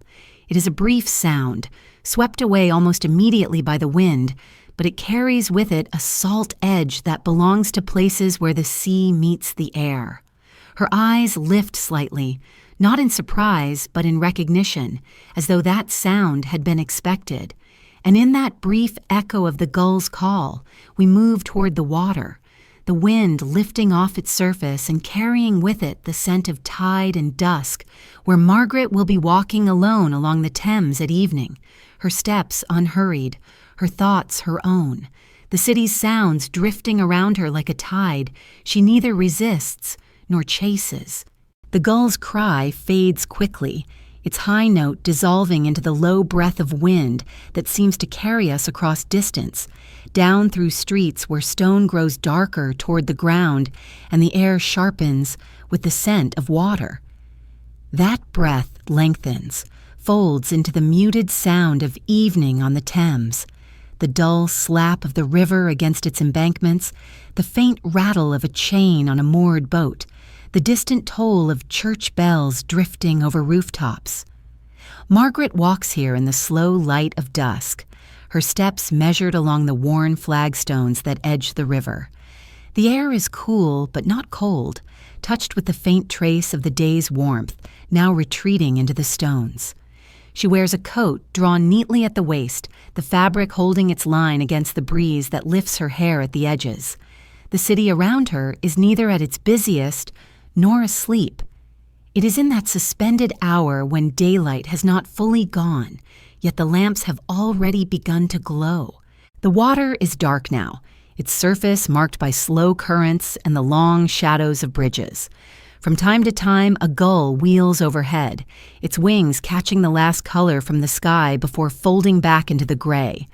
Barges drift with the tide, their decks empty, their ropes creaking faintly as they adjust to the pull. Across the river, the shapes of buildings are softened by the haze of evening, their windows lit in irregular patterns.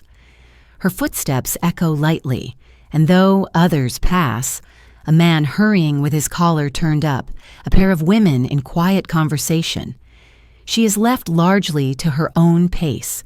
The air carries the mingled scents of the river and the city, damp stone, faint coal smoke from an unseen chimney, a trace of oil from the slow-moving boats. It is a scent she has known in different forms for much of her life, and it settles around her now with a familiarity that is neither entirely comfort nor unease. She pauses by the low wall, resting her gloved hands on its cool surface. The tide is moving out, drawing with it scraps of light that had lingered in the water's ripples. The bells in the distance fall silent, replaced by the rhythmic hiss of a bus pulling away from a nearby stop. Somewhere farther off, a faint burst of laughter carries on the wind before it is lost in the general hum. Standing there, she allows her thoughts to drift without direction. They are not bound to any single memory, but wander through places and moments like a hand passing over a table set with objects whose order has been long established. Faces rise and fade. A fragment of music returns unbidden. The scent of roses from a summer night slips briefly into the present air before retreating again.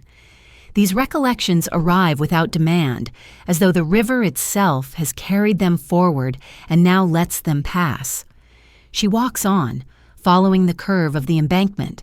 The lamps throw soft circles of light on the pavement, catching in the faint mist that has begun to gather. Beneath one bridge, the sound of the water changes, the current tightening in the narrower space. She slows, watching the eddies form and dissolve, their shapes never quite repeating. There is something in their movement, the way they hold together just long enough before breaking apart, that seems to mirror the way she has come to think of her own story. A bench stands a little apart from the path, its iron arms worn smooth by use. She sits, crossing her ankles neatly, and gazes out at the darkening river. From here, the movement of the tide is more apparent, the shifting line where the current meets the stiller water near the bank. The lamps along the opposite side throw elongated reflections that waver with each small swell. A barge passes slowly, its engine low and steady, leaving behind a faint trail that fades almost as soon as it forms. The air grows cooler as the light drains from the sky. She draws her coat a little closer, not against any sharp chill, but as one does when aware of the evening settling in. Her eyes follow the arc of a gull as it glides low over the water, its cry brief, almost casual before it vanishes into the shadows beneath the bridge. For a time, she simply sits, her hands resting lightly in her lap. The city moves on around her, but here by the river, its movement is muted, its pace slowed to match the water's. She thinks of nothing in particular, yet there is a steadiness in the act of sitting, of allowing the evening to shape itself without interference. It is a kind of peace, though not the kind that comes from absence, more the peace of recognizing that not everything needs to be gathered or held. When she rises, the lamps have taken on more of the night's darkness, their light standing out against it in small, self-contained pools. She resumes her walk, the sound of her steps soft against the stone.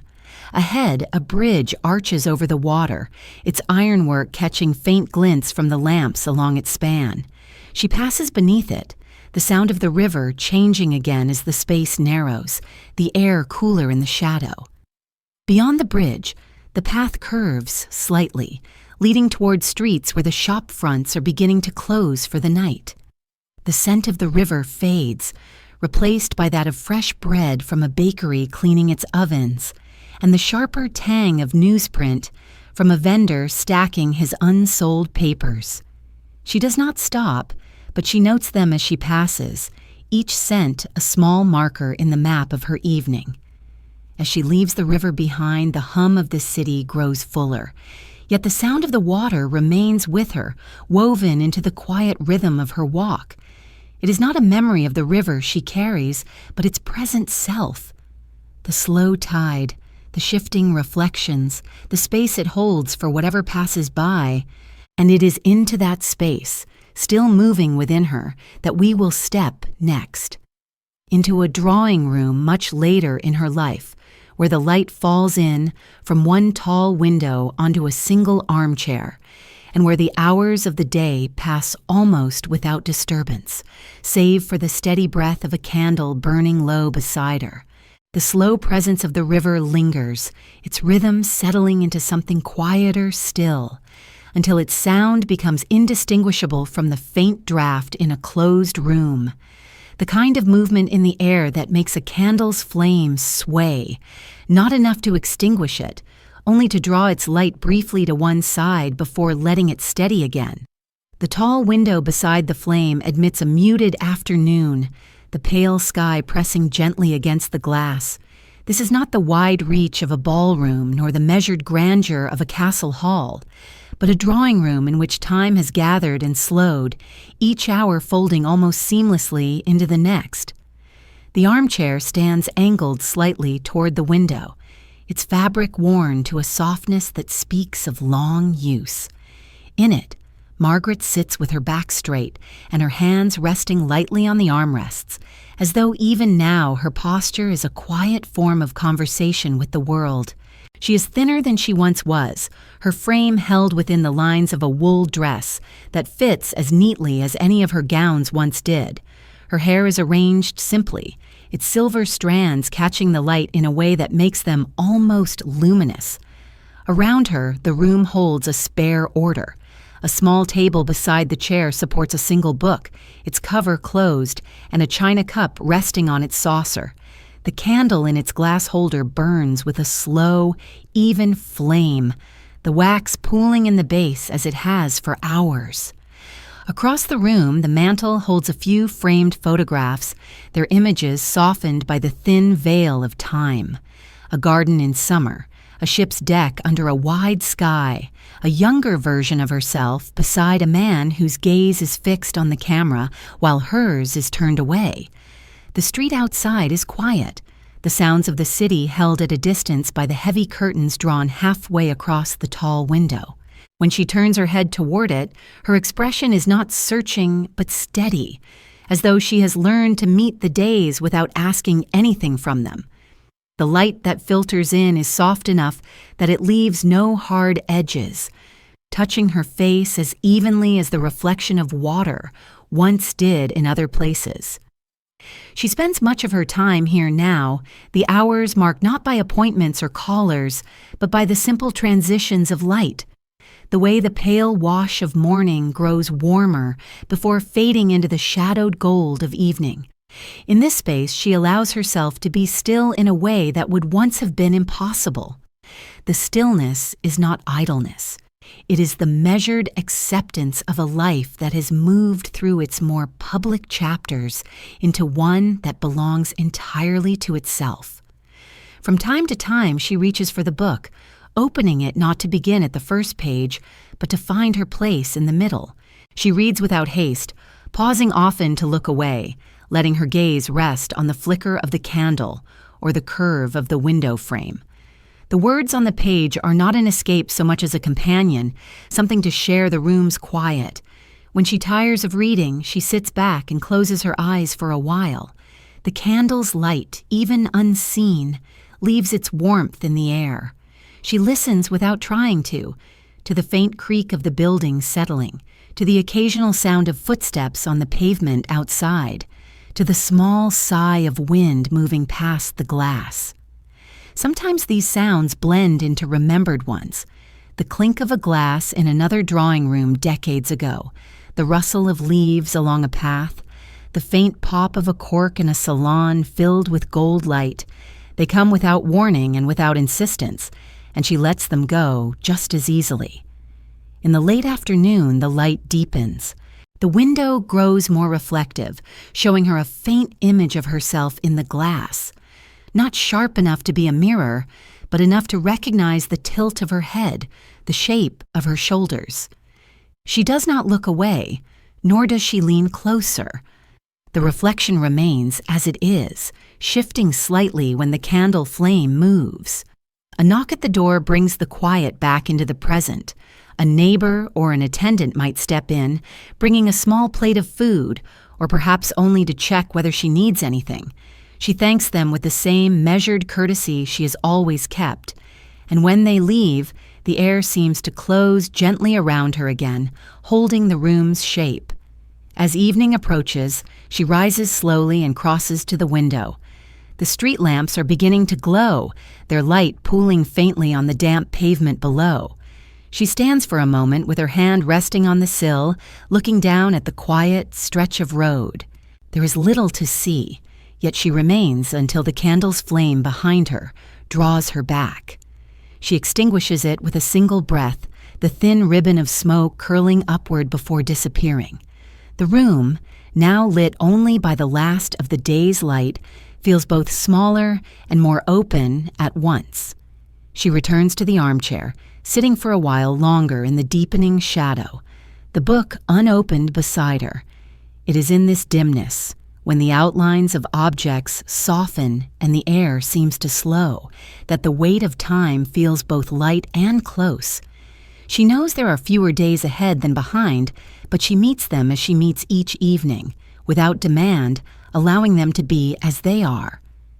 And it is in the quiet of this moment, the candle extinguished, the street lamps glowing beyond the glass, that we will move next into the closing of her story, a final winter morning in 1993, when her passing is marked without fanfare, yet the rain on the window carries the echo of a life that refused to be defined entirely by what the world chose to see.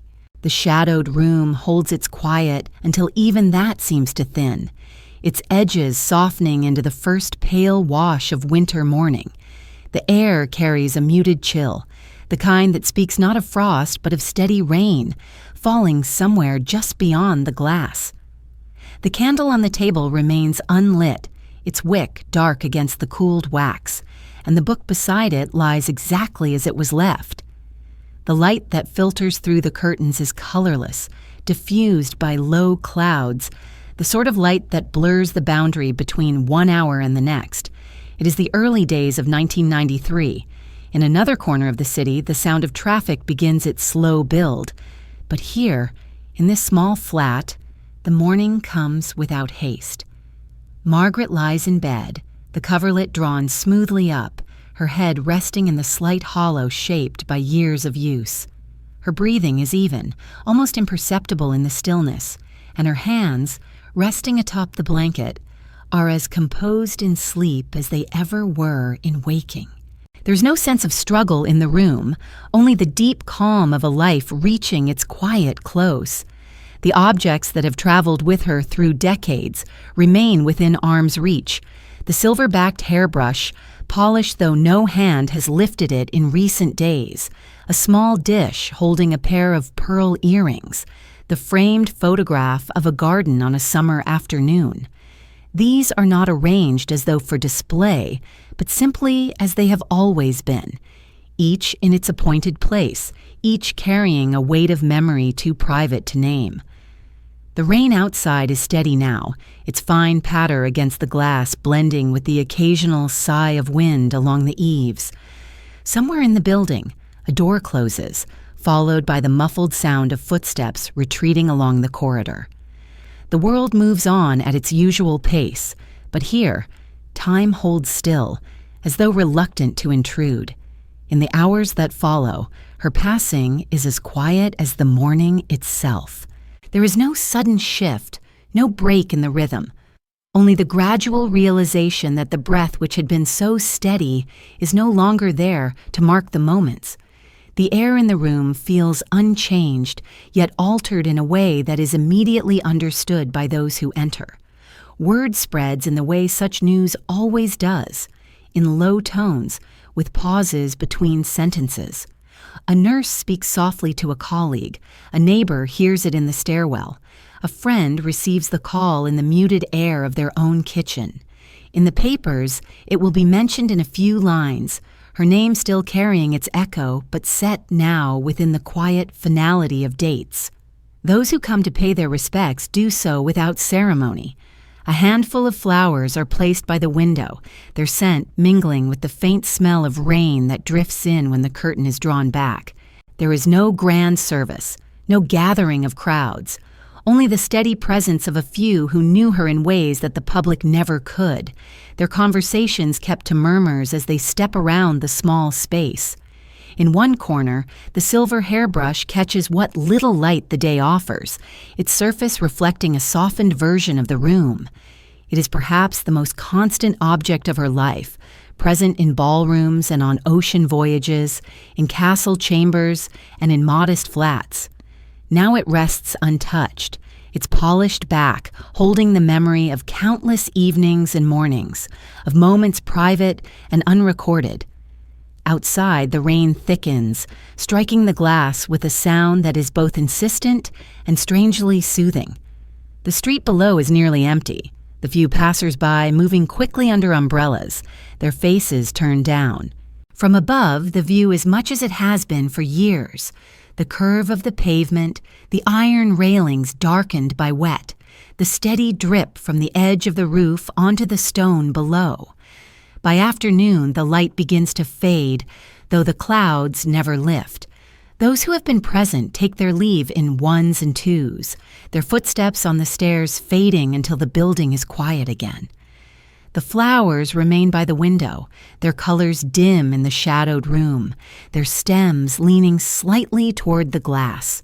It is an ending without spectacle, yet not without weight. The quiet that settles here is not emptiness but a kind of completion, as though the space itself understands that it has borne witness to the closing of something singular. The objects remain, the rain continues, the city moves on beyond the walls. But the air holds a trace of presence that will take time to disperse.